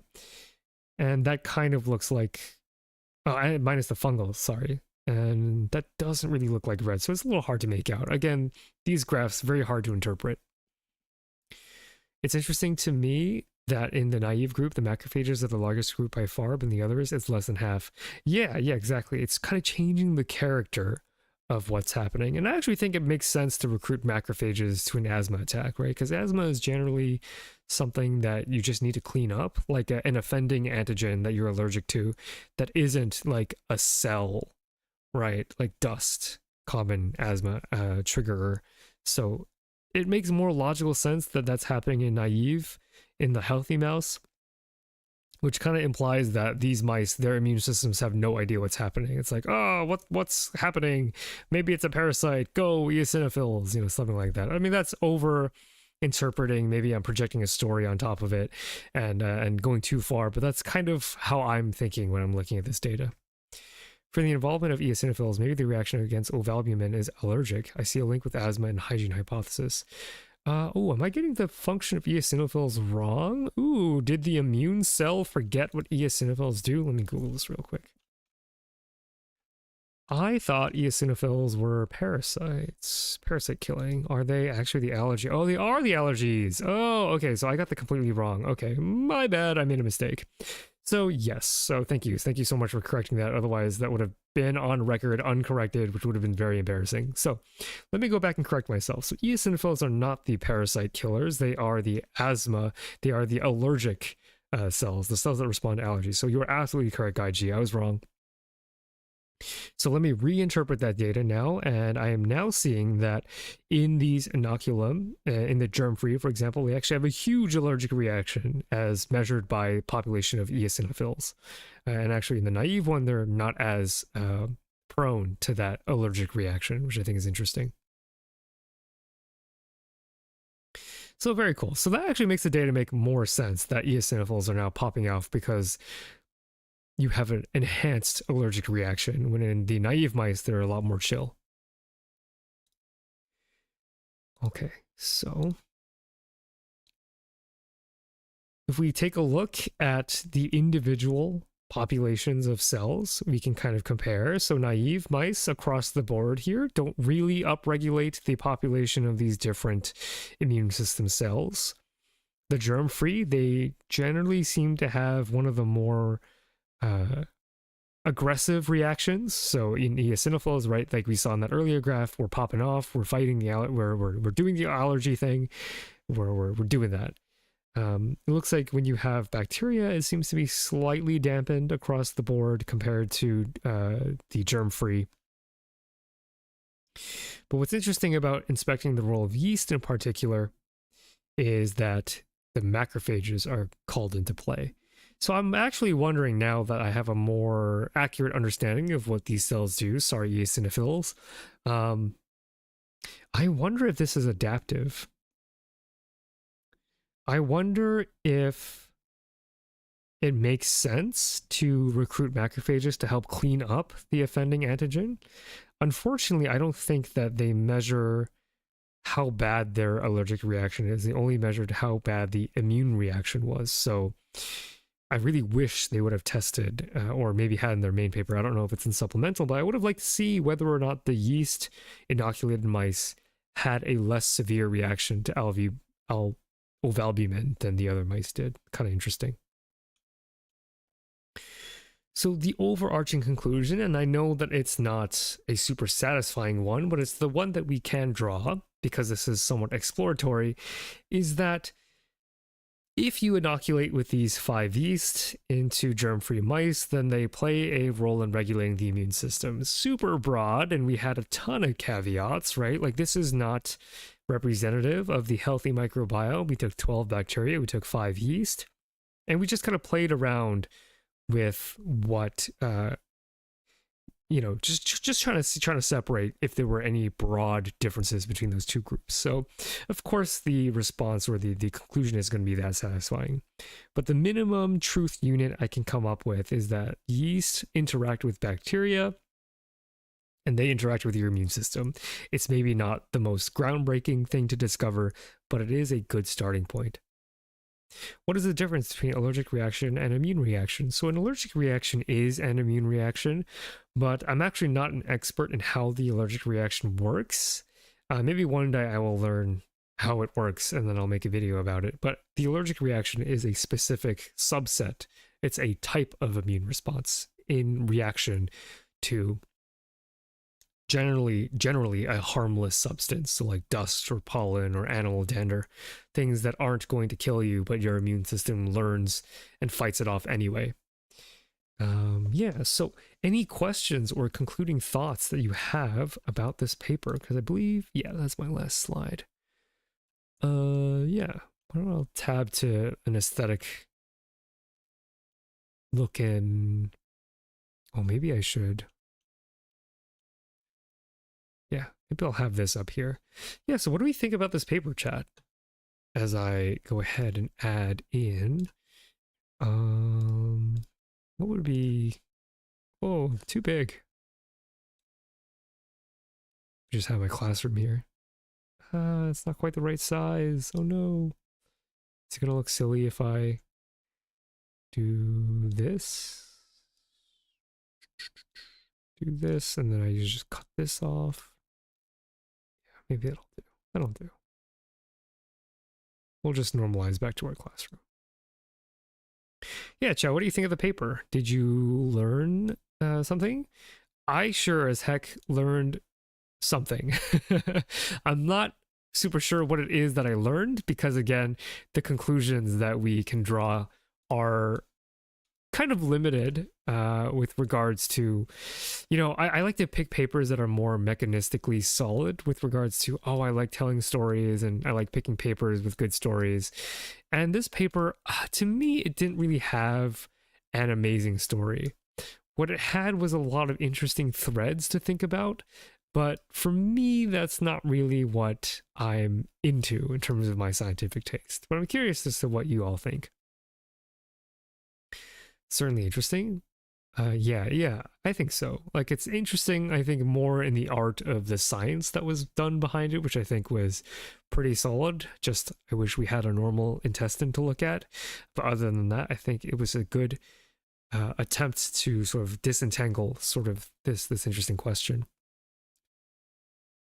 Will I ever review sussy papers, ones that are obviously fraud? That chemist used to do a lot of it and was really entertaining. So that's like not my vibe. I don't want to be known for the guy that calls out scientists. I would rather be the guy that celebrates scientists. So that's not to say that I've actually never watched that chemist, but certainly there's a time and place for criticisms of bad papers.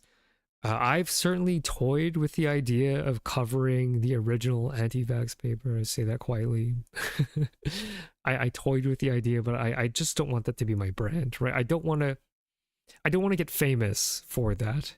And yeah, like, knowing the fact that my videos have the potential to reach hundreds of thousands of people, I don't want to play with people knowing me for doing takedowns of scientists. It seems like a very unhappy place to be, just looking at bad science all the time. Because I don't know if you can tell, talking about good science makes me happy. And I would prefer to achieve success doing something that makes me happy versus something that makes me skeptical and angry all the time. On a side note, I've been wondering how expensive a germ-free mouse is and how you have to care for it to maintain that state.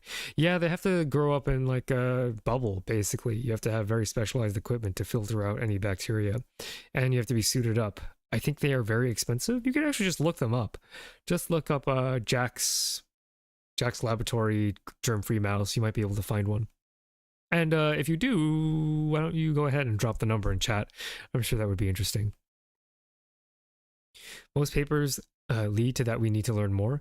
Yeah, but if you have like a really good, tasty, mechanistic paper, you often end with like this feeling of satisfaction that like, yes, like when you go to a buffet, I feel like you just keep eating and you're never quite satisfied until you've had too much.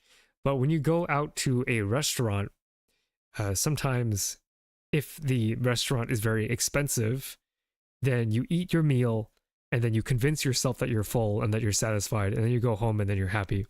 But at a buffet, you just keep on eating and eating. You're never really satisfied until you've eaten too much. That's kind of what I think about when I think about the papers that I choose to cover. Don't get me wrong, I love a buffet, but I could not cover a buffet for Journal Club. That would be way too long. So I try to pick tasty meals to satisfy you all with.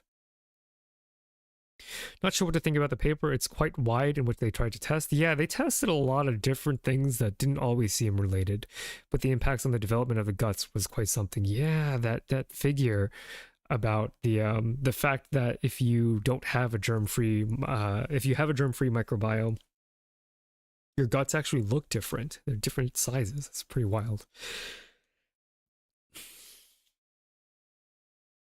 Candida albicans are funky little dudes I want to know more about. Yeah, I really was inspired to maybe add Candida albicans to the list of different microbes to make a series on, because it is like a pretty serious thing that people with immunocompromised systems have to be aware of. And yeah, that video of the hyphae coming out of the macrophage is just brutal. Yeast rule, bacteria drool, but seriously, it seems like an interesting starting point for future research. I agree.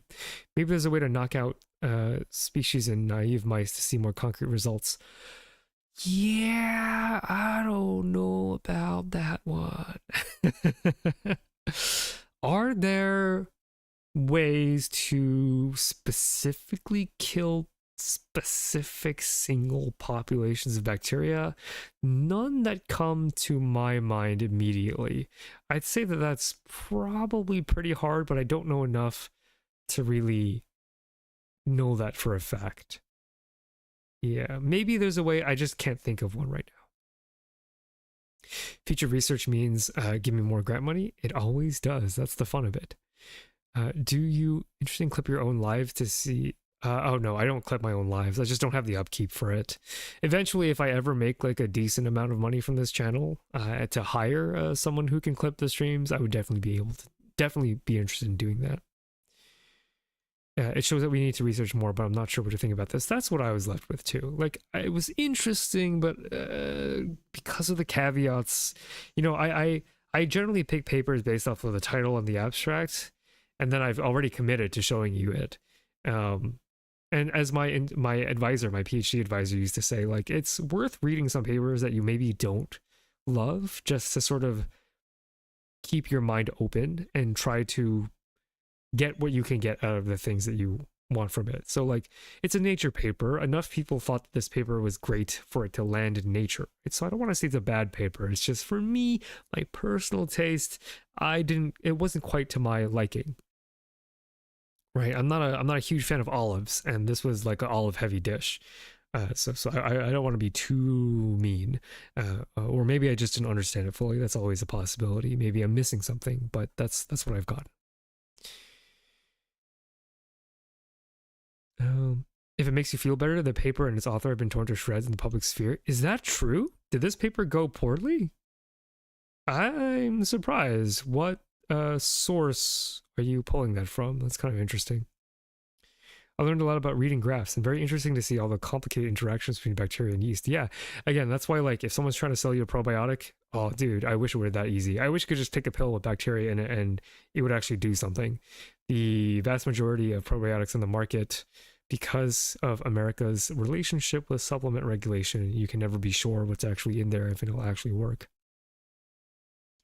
Some of the graphs were novel for me, and I liked that. Yeah, it's always fun reading papers because you always learn about new data types. That feel when no mouse girlfriend. That feel when. Holy hell, they have so many different mice in their price list. Yeah, Jax, they're a huge laboratory where they just make mice for a living. Maybe with phages. Maybe. I don't really know how specific phages are for specific species of bacteria. I think that's probably doable, but I'm not sure how specific they can manage to get. Jax does not sell germ-free mice, only specific pathogen-free mice. Oh, interesting. I would have sworn that Jax would have had it. As I think about the data more, it feels a little bit surface level, a lot of reporting of numbers, but I'm not sure we got much understanding of it. Yeah, that's where I'm standing too. They're referring to the anti-vax paper. Ah, yeah, that makes sense. Gotcha. No worries. I'm behind in chat. Yeah, I mean, like the thing about the anti-vax paper, the original anti-vax paper, I thought before I learned about the circumstances by which that paper was published that it was bad science, that it was manipulative and tricky, and maybe I could do a journal club where we go through and we talk about correlation, causation, sample size, experimental design. But when I actually read the paper, I was like, oh, this paper, okay, I mean, it's not the worst, so I'm wondering why everyone thinks this guy is a bozo. He lied. According to court documents, he lied. So that made it less of an interesting scientific activity, right? Because I was like, let's pick apart this famously bad paper. And I looked at it and I was like, I mean, it's not great, but in terms of a case study, it's fine. It's like not like, I don't know. I didn't feel like reading the text that I was offended. I was just like, this should not have been a big deal. Like, sure, release the paper and then we can think about if it matters. But it turns out that everything under that paper, that there were extraneous circumstances that made that data, let's say, not representative. Well, we'll put it that way, not representative data of what the author was trying to do. Well, okay, if you lie, then there's nothing to talk about. Then anything that we analyze is just lies. So that's not very fun and not an interesting conversation to have at all. As a pharmacist, the supplement industry drives me insane. Welcome. It's nice to have a pharmacist around. I'm actually going to be speaking to a pharmacist for a collab actually next week. My goodness. Yeah, I'll be doing a biochemistry 101 for those of you who are interested. And I managed to find a pharmacist VTuber who is going to walk through with me a paper about drug design, which I think is going to be really fun to get more into the chemistry side of things, which I typically try to ignore because I'm not very good at chemistry. Some phages can be incredibly specific, some aren't as specific. Okay, yeah, so maybe that would be an interesting future paper, is to try to give them a known microbiome and then remove bacteria one by one depending on what you can get on your hands. High five, first time I caught your stream. What time zone are you in? I am EST, and I typically stream either EST night or EST afternoon.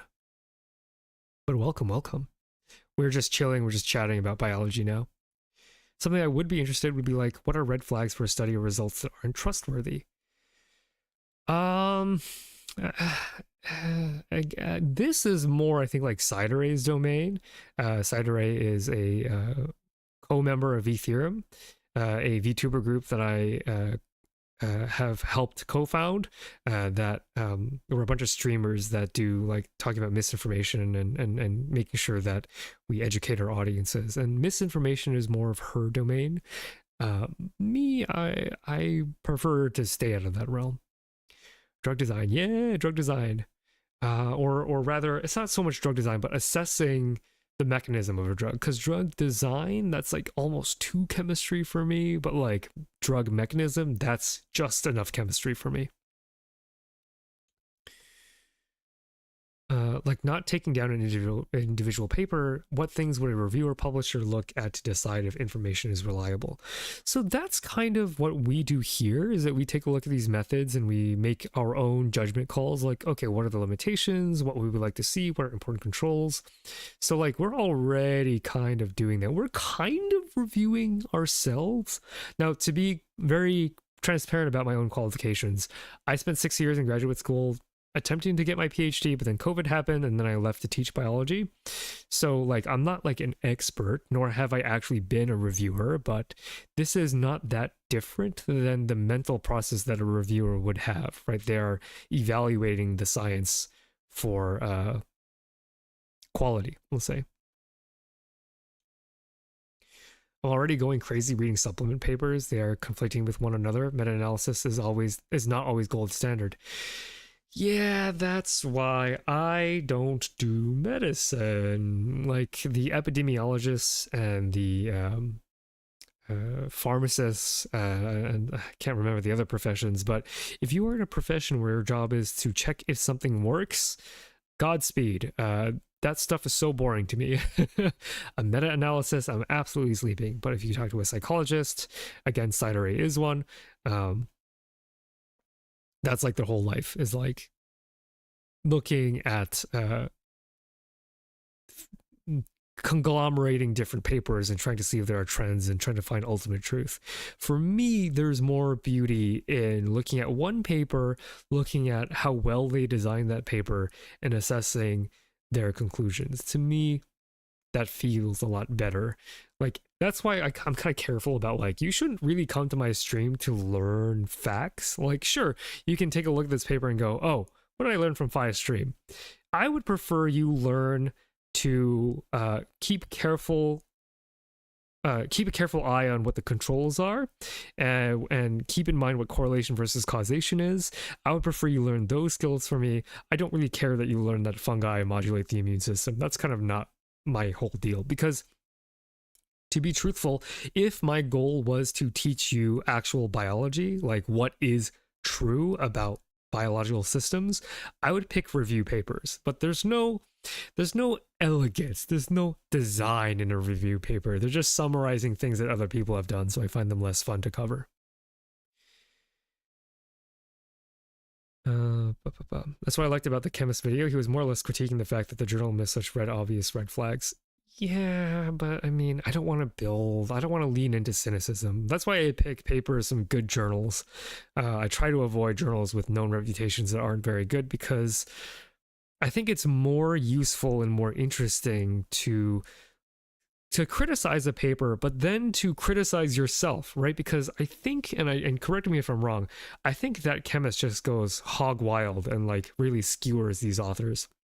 And that's fun and that's addictive, because it's fun to roast, and you know, it has its place roasting scientists, but it's not intellectually demanding. What's intellectually demanding is finding the flaw and then seeing if that flaw kills the experiment. That's the beautiful part. That's the interesting part.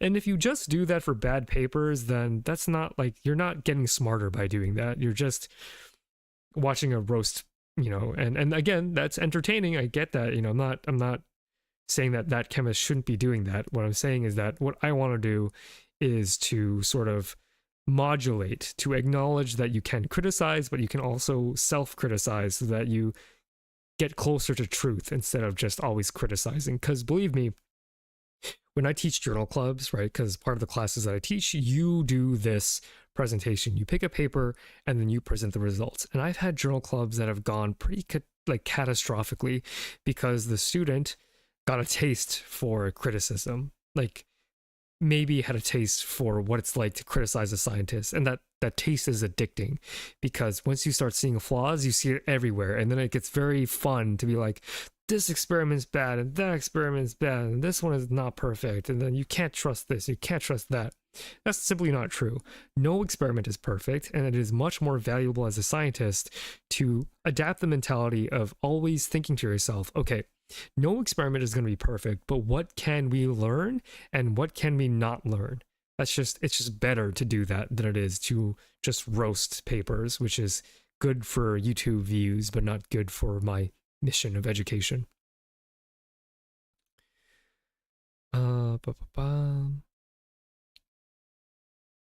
What makes a good PI? A good PI is one that listens to you, adapts to your particular needs in terms of, you know, everyone works a little differently. I had a fantastic PI with regards to mentoring the way I think, although I think I was not a great fit for the style of mentorship with regards to pushing my experimentation, right? So I didn't get a lot done in my 6 years, not for the lack of trying. I was working like 50 hours, 60 hours a week, sometimes overnight, and things just weren't working out. And part of that is my inability, just my skill issue, essentially.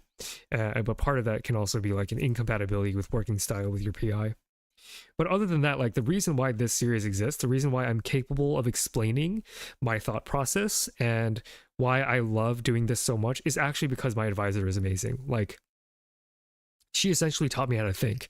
From undergraduate, when you learn biology in undergraduate, a lot of universities will just have you memorize a bunch of stuff because you have to in biology. You just don't get to do the fun things very often until you know what a mitochondria is, until you know how the cell cycle works, et cetera, et cetera. There's just a lot of brute force memorization you need before you get to do this more fun stuff. And so I credit my advisor with teaching me how to develop this nuanced taste and this desire to not criticize a paper, but rather to reframe it as evaluating the truth value of a paper, because I was one of these snot-nosed kids that were like, ooh, you mean I could just say that scientists are wrong all the time? That's a lot of fun, but that's actually not very helpful. That's actually very harmful to your intellectual development if you're only out here looking for things that are wrong with papers. What else are chat saying? Yeah, what can we take away then and what we can't take away? Exactly. So I would caution yourselves, if you are watching that chemist, to not fall in the trap of craving that kind of criticism. Is there a specific lens that you believe you are applying? What governs the structures of the taste you developed? Yes, I love this question, by the way. Thank you so much for the opportunity to yap about scientific taste once again. I think that different people choose to study science for different reasons. And I talked about this in a video that I just released to my second channel, Phylotutrophil, whose link you can find in my channel description. And there was a moment when I was with this student. We were on a field trip to the transmission electron microscope, this huge microscope. Sorry, need to burp. There's this huge microscope. It's called a TEM, and what it does is it fires electrons through a sample to take an image of it. Because in terms of optics, you can only get resolution as big as the wavelength of light that you use. So if you use visible light, which is in the range of like 300 nanometers to 900 nanometers, if you use visible light, you actually can't resolve the details on a bacteria because a bacteria is 2 microns big. So while 800 nanometers is fine to see a bacteria, so you can, with a light microscope using visible light, see bacteria, it's not good if you want to actually see like the membrane, right, to see structures. For that, you need electrons that have a much smaller wavelength. So this microscope, it uses electrons, and it uses an electron beam and fires it through your biological sample, and then you can actually see membrane detail down to the atomic resolution. So you can actually see atoms using this tool, which is amazing and very cool. And so the student, when she realized that the data that she was looking at represented, oh no, the second channel link is dead. Ah, that's so annoying. I don't know why that happens. I was just testing it earlier. Give me a second to sort of link that in the description. That's so annoying.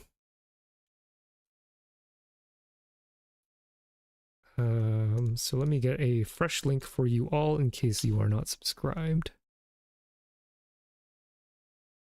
There you go. Phylotutrophil.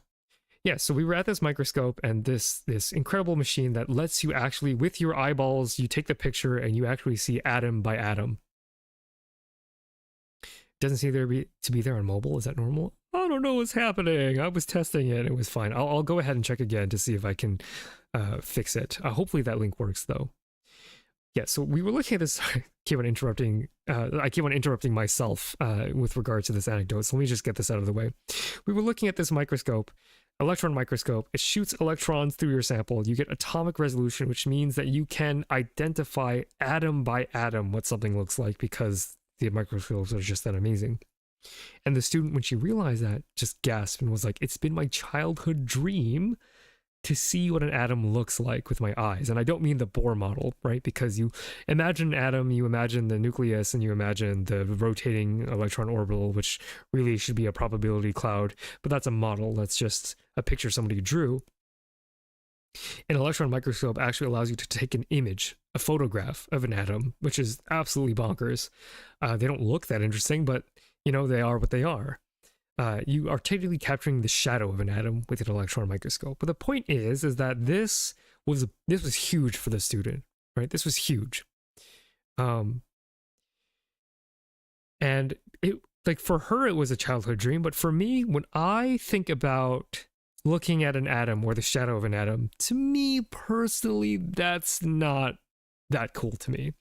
I think the images are very cool. I think like looking at a TEM picture is wonderful, the fact that you can see this detail.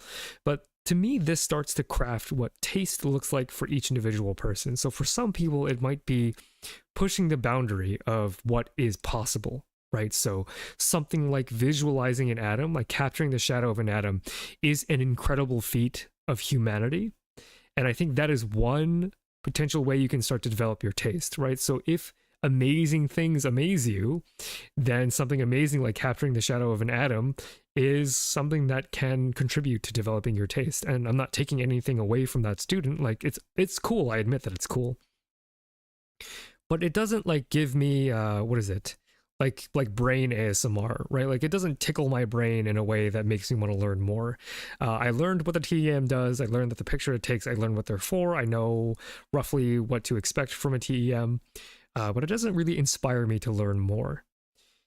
What my taste is based around, I think, is about narrative, right? So that would be the lens that I apply when I am reflecting on my own scientific taste. Because the shadow of an atom, that's cool.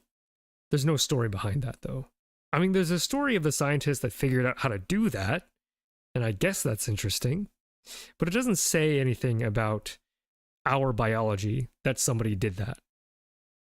You kind of get what I mean? Whereas the stories that I choose to cover, you know, the battles between pathogens and immune system, that's a story. That's a back and forth. There's drama, there's tension, you know, and that narrative, that evolutionary narrative, the driver of that story, the plot point is evolution is pushing organisms to survive in any which way that they can. And the way that organisms evolve to survive is, to me, the best story. And so that's my taste. The story of how it became and how it translates to, yeah, sort of, right? So like, what is the story of life? To me, that is what drives my taste in science, right? And hopefully, to some extent, if you are watching my live streams, hopefully that applies to you as well.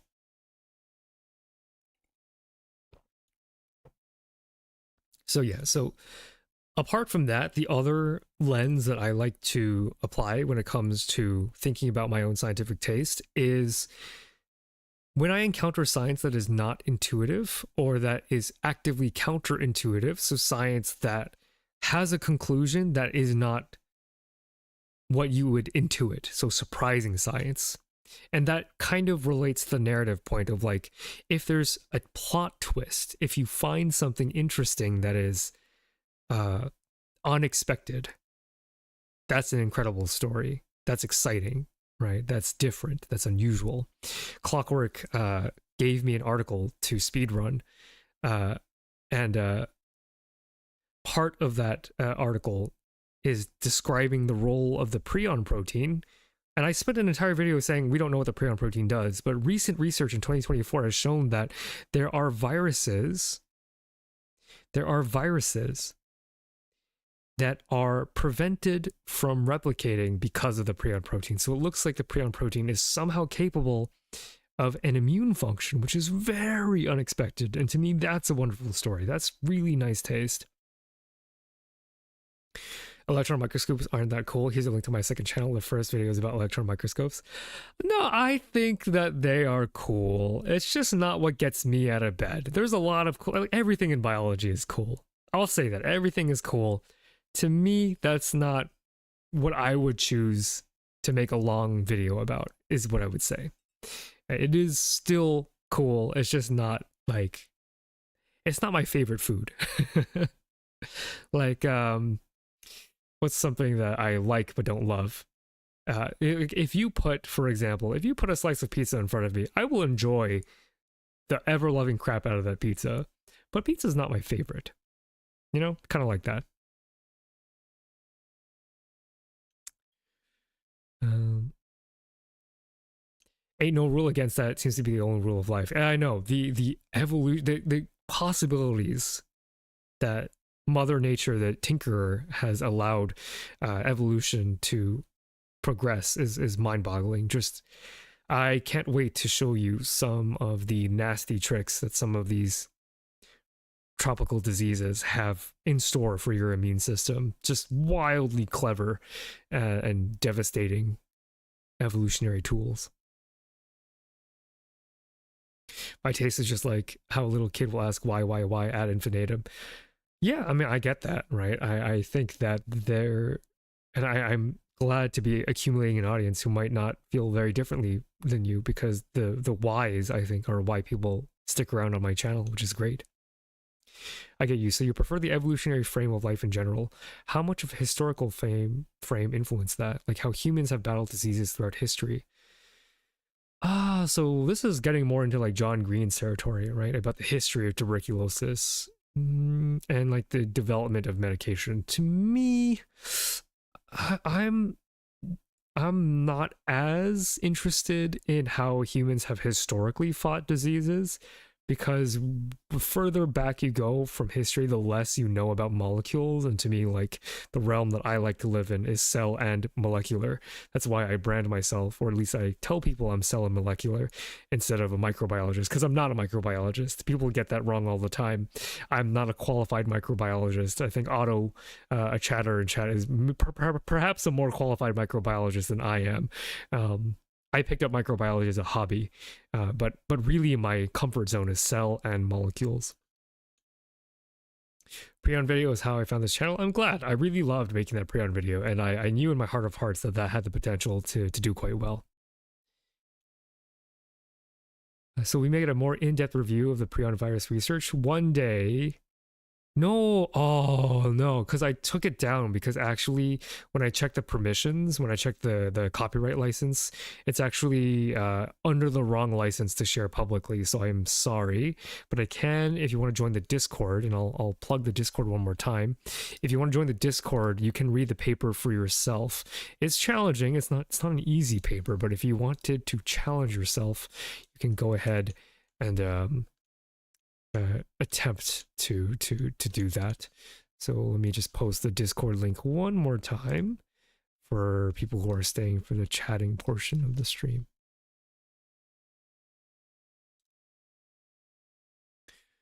Let's plug that one more time. Narrow when compared to life in general. Like, every organism is developing their own weaponry simultaneously across the larger time frame of the existence of life rather than human history. Yes. I think that is a much more interesting, for me personally. Again, everyone's got different tastes. All of your tastes are valid, but for me, this like eternal battle throughout the evolutionary history and seeing the your DNA, your blueprint, your DNA is a blueprint and a record of bloodshed, right? It is the history of everybody that didn't make it, and you are the one that did. And I think that's, to some degree, even spiritually meaningful, right? There's a lot that you can ponder about what that means for existence, and I think that's fun. You like hamburgers, so you must hate hot dogs, right? I am all inclusive in that regard, but I do hear what you're saying. I think the Prion video was the first of mine that I watched. Yeah. I mean, I was really excited to release that Prion video, and like, I'm the kind of guy that's very confident in myself despite all odds. My viewers have heard me say this multiple times, but like, I was seeing a talk, so I was like, I think this Prion video breaks 100K. I think it does. And Toxo kept on having to be like, I wouldn't get your hopes too high. Prions are kind of obscure. I'm like, nah. The Prion video is gonna do numbers. I know. Like, cognitively, did I know? No. But I felt like it was gonna do numbers, so I'm very happy that it did. the paper. Come at me if you dare. Yeah, I don't dare. I don't mess with big journals and their lawyers unless you all want to crowdfund my eventual legal battle. Um, yeah, super chat me for my my defense fund. Don't actually though. But yeah, that's why I'm very careful when it comes to choosing what data to cover on stream. Have I seen Patrick Kelly's content? He tells good stories about the history of mostly medicine. Might be a channel you would like. Here's my controversial take right here, okay? I don't actually watch other biology channels, I should say. Not anymore. I used to. But now that I've become a creator, I'm like, oh, if I watch another channel, I don't want to like accidentally scoop them. So instead, I'm going to remain as pure as possible. And I won't watch anybody else's content unless I know that I'm not going to cover the same thing, right? Clockwork and I, we've collaborated a couple times. And in ways we have a lot of overlap. Like he does really amazing content on the like protein, how would I even describe it? Biochemistry isn't quite accurate. It's more like protein mechanics, and that stuff is too nitty gritty for me personally. So we actually don't overlap. So, I'll watch Clockwork's video because I know that I'm never going to cover the replication fork. Too many proteins, they do too many things, or I'm never going to cover ATP synthase. And I could never cover it better than Clockwork could either, right? Like he is a very talented animator, and those videos are amazing. So please go check out Clockwork as well. But if it's something like medicine and disease, I purposefully don't watch them anymore because I'm afraid that of being like accused of ripping them off or whatever, even though I do think I have my own very unique style. I'm an undergraduate dropout. I still love science. You're explaining helping a lot. Reading the paper myself is a headache. Yeah, it's tough. It's definitely for sure tough to read a paper, but I believe in my heart of hearts, as long as you're comfortable with English, which is like the international language for science. And again, I just want to apologize for the world. English is not a great language. I'm sorry you all have to learn it to read science. But if you're comfortable with reading English, I think biology is your best chance at actually understanding what is going on. And even if you don't understand even 30% of it, you can go in and read the abstract and introduction yourself, and that gives you a kind of taste for what the paper is like. And I'm not saying it's easy, but what I'm saying is that it can be very rewarding. I kind of refer to reading science papers as you are in undergraduate as like reading Shakespeare. It's good for your brain, but it is very hard and will take you hours. The first paper that I ever read, hopefully this makes you feel better, by the way.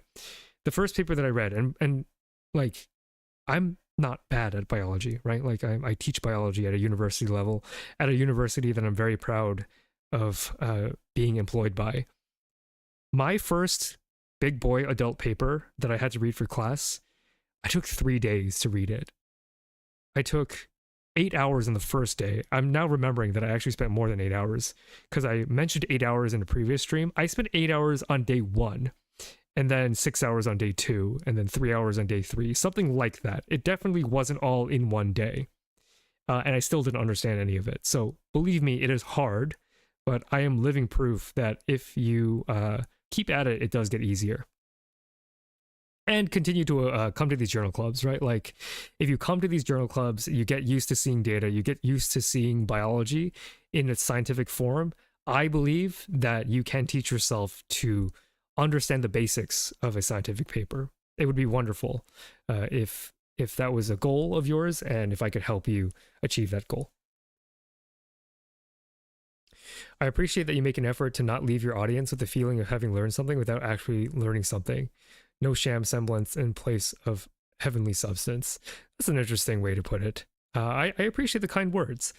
Although I am not actually sure what you mean by leaving the audience with the feeling of having learned something without actually learning something, because I did say earlier that my goal is not really to teach you something. It's more like to teach you how to think like a scientist. That's been my goal since the very beginning. The shadow of H-Bomber Guy reaches all corners of YouTube. That's not really because of H-Bomber Guy, although I could see why you would say that. I'm not afraid of plagiarism. So part of why I love the channel so much is that when I have a good idea, Or when Toxo gives me a great idea. Toxo gave me an amazing idea for April Fools, by the way, so please watch out for that. It's very funny what she wants to do. I want to keep that idea for myself. I'm like greedy in that way. And the idea, as it's ruminating in my head, it tastes better in my head if I think I'm the only one that had it. If someone else had it, it ruins the taste of the. I use this idea of taste a lot, like, but I think it's important because like food is a pretty good analogy for this kind of stuff, because it is like play in a kind of way, right? Like there's artistry in what I think I do, and knowing that someone else had the same idea makes it feel less like it belongs to me. And no ideas truly belong to me, right? Like I've adapted my style from all sorts of things. My tuberculosis video was a shot-for-shot ripoff of Tirzu, but I needed to start somewhere. And now that I do have a groove going on, the experience of making content is much better when I do not expose myself to what everybody else is doing. And that also means I don't follow their trends, right? Like I only cover what I want to cover, what I find interesting in the moment. I never will cover something just because everybody else is covering it.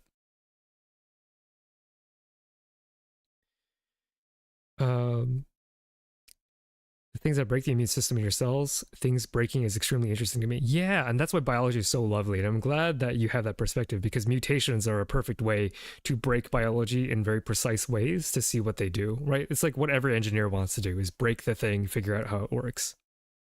That's some tenacity. Yeah, that paper. Oh my gosh. I don't remember exactly what the paper was because this is so long ago, more than a decade ago. But I can't tell you the subject. It was a biochemistry, biophysics paper. I think it was a paper having to do with the mechanism of NMR, nuclear magnetic resonance, for protein structure elucidation. So to translate that into English, I've shown like X-ray crystallography stuff on stream before. I've shown cryo-EM, like more common ways of understanding how we take pictures of stuff in biology. You can do that with NMR too, which is like a funky way. Oh God, I can't even explain NMR to you right now. A chemist probably could, but I can't. I don't know. The person that was a pharmacist might be able to do that too. But you're basically trying to figure out the structure of a protein by how the bonds in that protein resonate or something. Like you can like the vibration of the molecules will do a thing, and then that thing gives you an idea of what it looks like. And I really don't know what it is beyond that, but that's the gist of. And the fact that I can't explain it means that like 14 hours I spent reading that paper didn't even do me any good.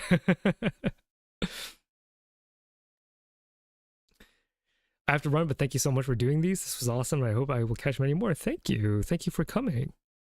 Hello, Cleonium. Welcome. You are actually at the end of the stream, unfortunately, where we're just hanging out and talking about biology. Funny you should mention that I am a computer hardware engineer. There are so many of you in my chat, in my Discord. I wonder if there is a correlation between people who like programming and people who like biology. It does seem like there is a lot of overlap. I would say that there is an overrepresentation of people who work with computers in my community, but that's not to say anything bad or negative.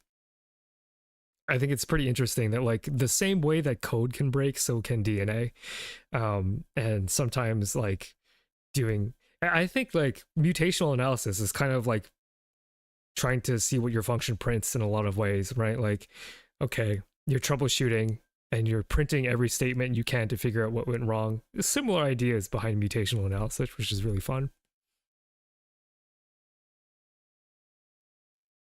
All I can say is I like having to stop and think about what's going on. Yeah, like, you don't really get that, I think, even at the undergraduate level, because there's only so much time per lecture, right? You have an hour for lecture, longer if it's a lab, but then you got to go to the next thing. You can't really just like hang out with the professor and really think about problems because everybody has a timeline.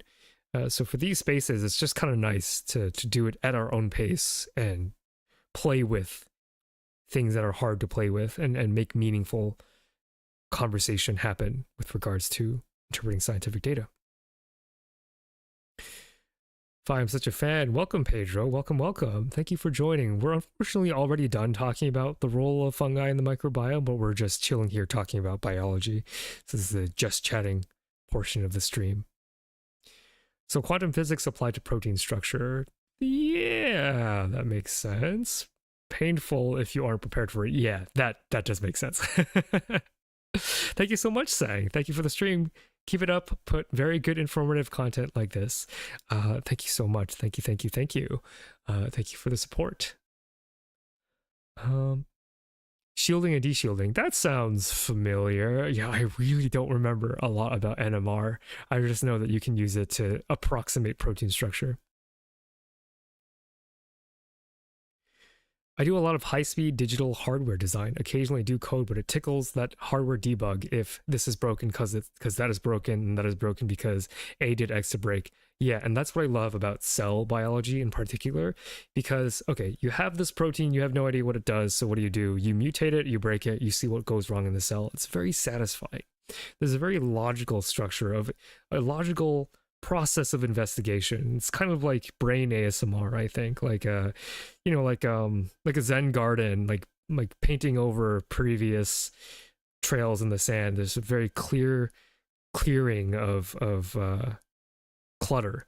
I say that like the spirit of science is akin to wrestling with chaos, right? Like any of these ASMR videos that you look at, the visual ASMR ones, like stuff about power washing a carpet or whatever, these are all things that are extremely satisfying because you are bringing order to chaos, and science is one of the best ways to do that ad infinitum. I'm an electrical engineer, some programming experience, actually do a lot of mechanical stuff. I've been working a lot more with engineers in my profession, so it's kind of interesting that my entire life, this is kind of outing myself, but for like the first like 25 years of my life, I was like, I would never do engineering.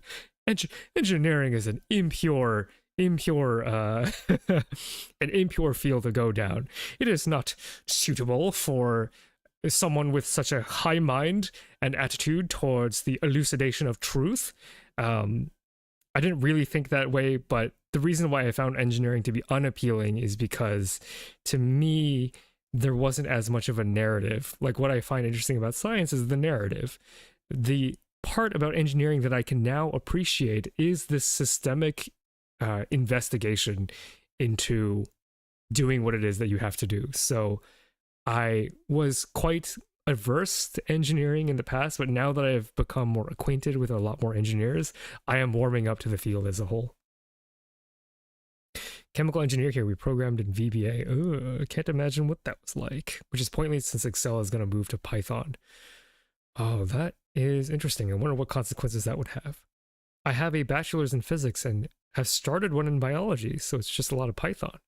That is very fascinating. I think you will be glad to know that there are plans to do a biophysics stream at some point in the future. Nothing is concrete with that one, so the chemistry one is pretty much for sure gonna happen next week, barring any sort of like life changes. But there is one that I am planning to do, still working at the details, on biophysics, so it's an interesting overlap of the 2 degrees that you have decided to get. Well, I'm an engineer, but work in research.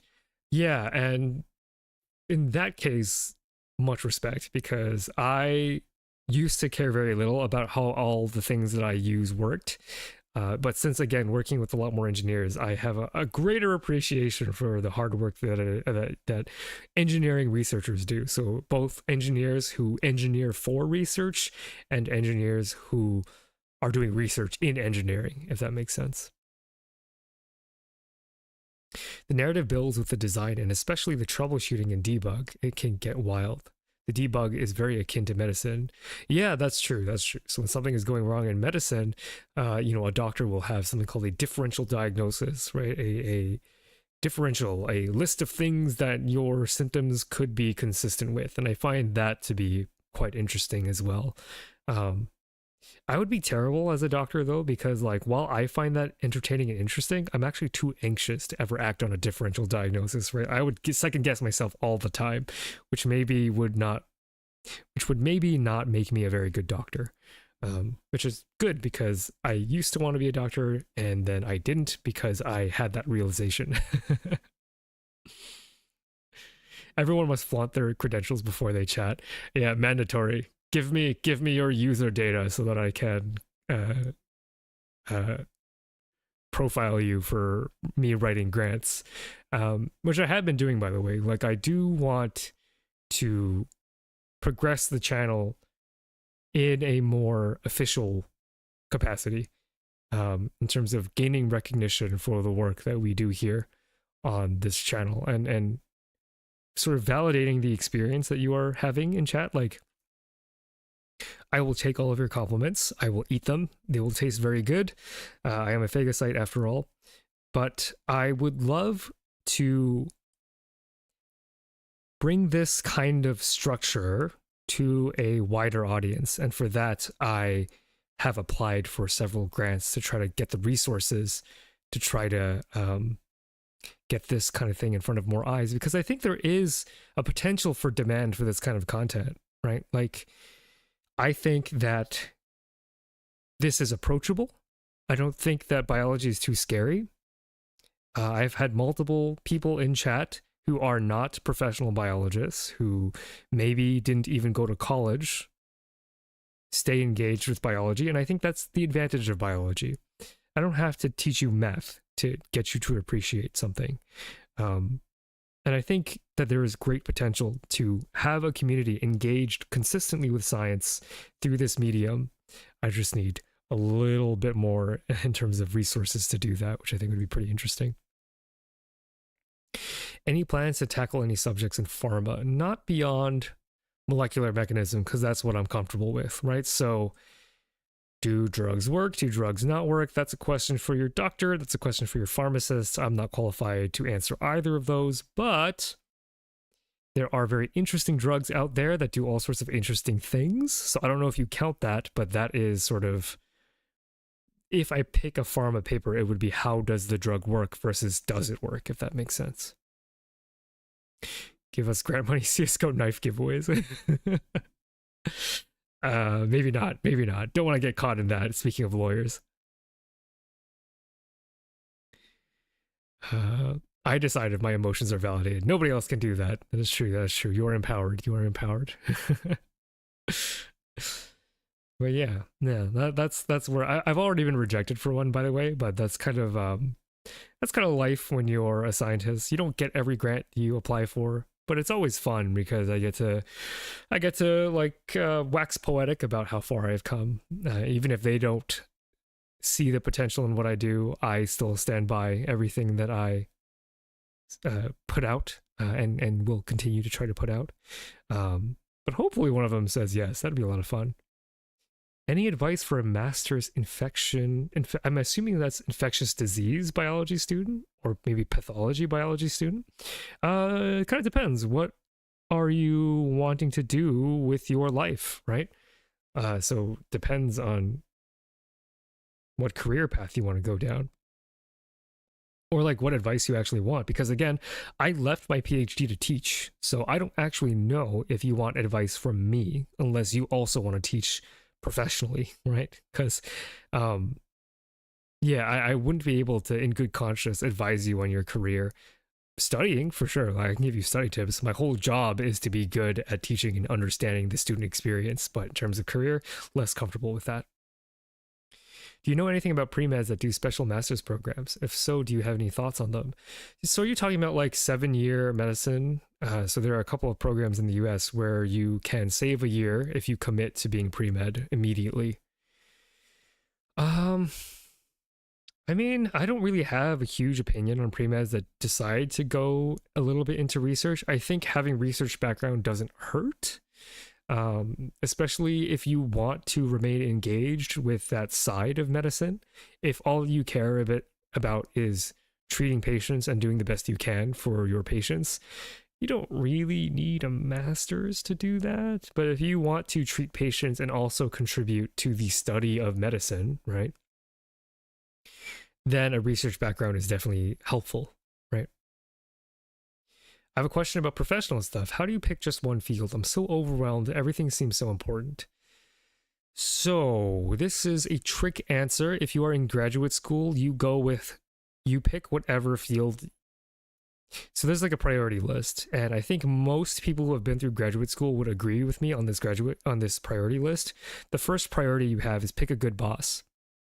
The second is pick your research interest. If you pick a good boss, then it almost doesn't matter if one field is less or more important. If you pick a good boss that will help you finish your PhD, that's huge. And to help you publish, that's huge. And that is more important for your career than picking something you're actually interested in. Is that cynical? No, it's actually not. Because here's the thing. If you decide to devote your life to research, you take your 6 years in graduate school and you develop one proficiency. You do a postdoc, you are often looking for something adjacent to what you did in graduate school. So you can just continue doing more of what you did in graduate school. But in the US, there is a sort of culture to branch out and become like specialists, right? So say you are doing 6 years of mass spectrometry studies as a graduate student, and then as a postdoc, after you finish graduate school, maybe all of a sudden you completely shift into something unrelated like plant biology. Well, you have the skills of a mass spectrometrist and the field of a plant biologist. Now you have cross-pollination of background, which makes you an overall very desirable candidate because you are very unique and specialized. So to sort of answer your question, Pedro, it's not so like when you choose in graduate school, you often, unless you have a really big issue in graduate school, you stick with what you choose. But in graduate school, if you have a program that has rotations where you get to sort of sample different labs, you get to try. So don't worry if you're an undergrad. I don't know how old you are, Pedro, but if you're an undergraduate, I would not worry about picking one field. Picking a major is kind of important. Like, are you going to spend 4 years studying biology or chemistry? That's going to be decently important if you want to do research, because that'll just tell you what you're equipped to do. But in graduate school, you have the opportunity to try a couple things. So the answer to your advice actually depends on what level of school you're in. So I won't offer more from there. Welcome, Spepik. Yeah, we're kind of done talking about fungi, but we're talking about general biology and life stuff. One of my upperclassmen picked a boss that had a name that was similar to his. Dr. Dickey training at Dr. Dickens. The school is now full of dicks. I mean, respect, right? Respect. You keep the name you were born with. That's the name your father gave you or your mother gave you, and I respect that. There's too much biology. How do we get rid of it? There isn't a way. Oh, you know how you can get rid of it? By calling it engineering. So there is a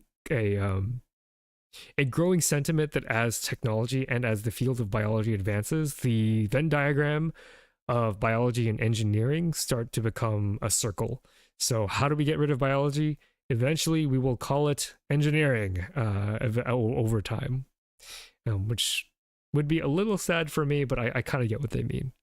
As we are getting better at manipulating cells, there's less of this identity of classical biology and more of an identity of biological engineers. All right. Good yap session, everybody. Is there any last minute questions or thoughts that anybody in chat has before I go ahead and call it a night?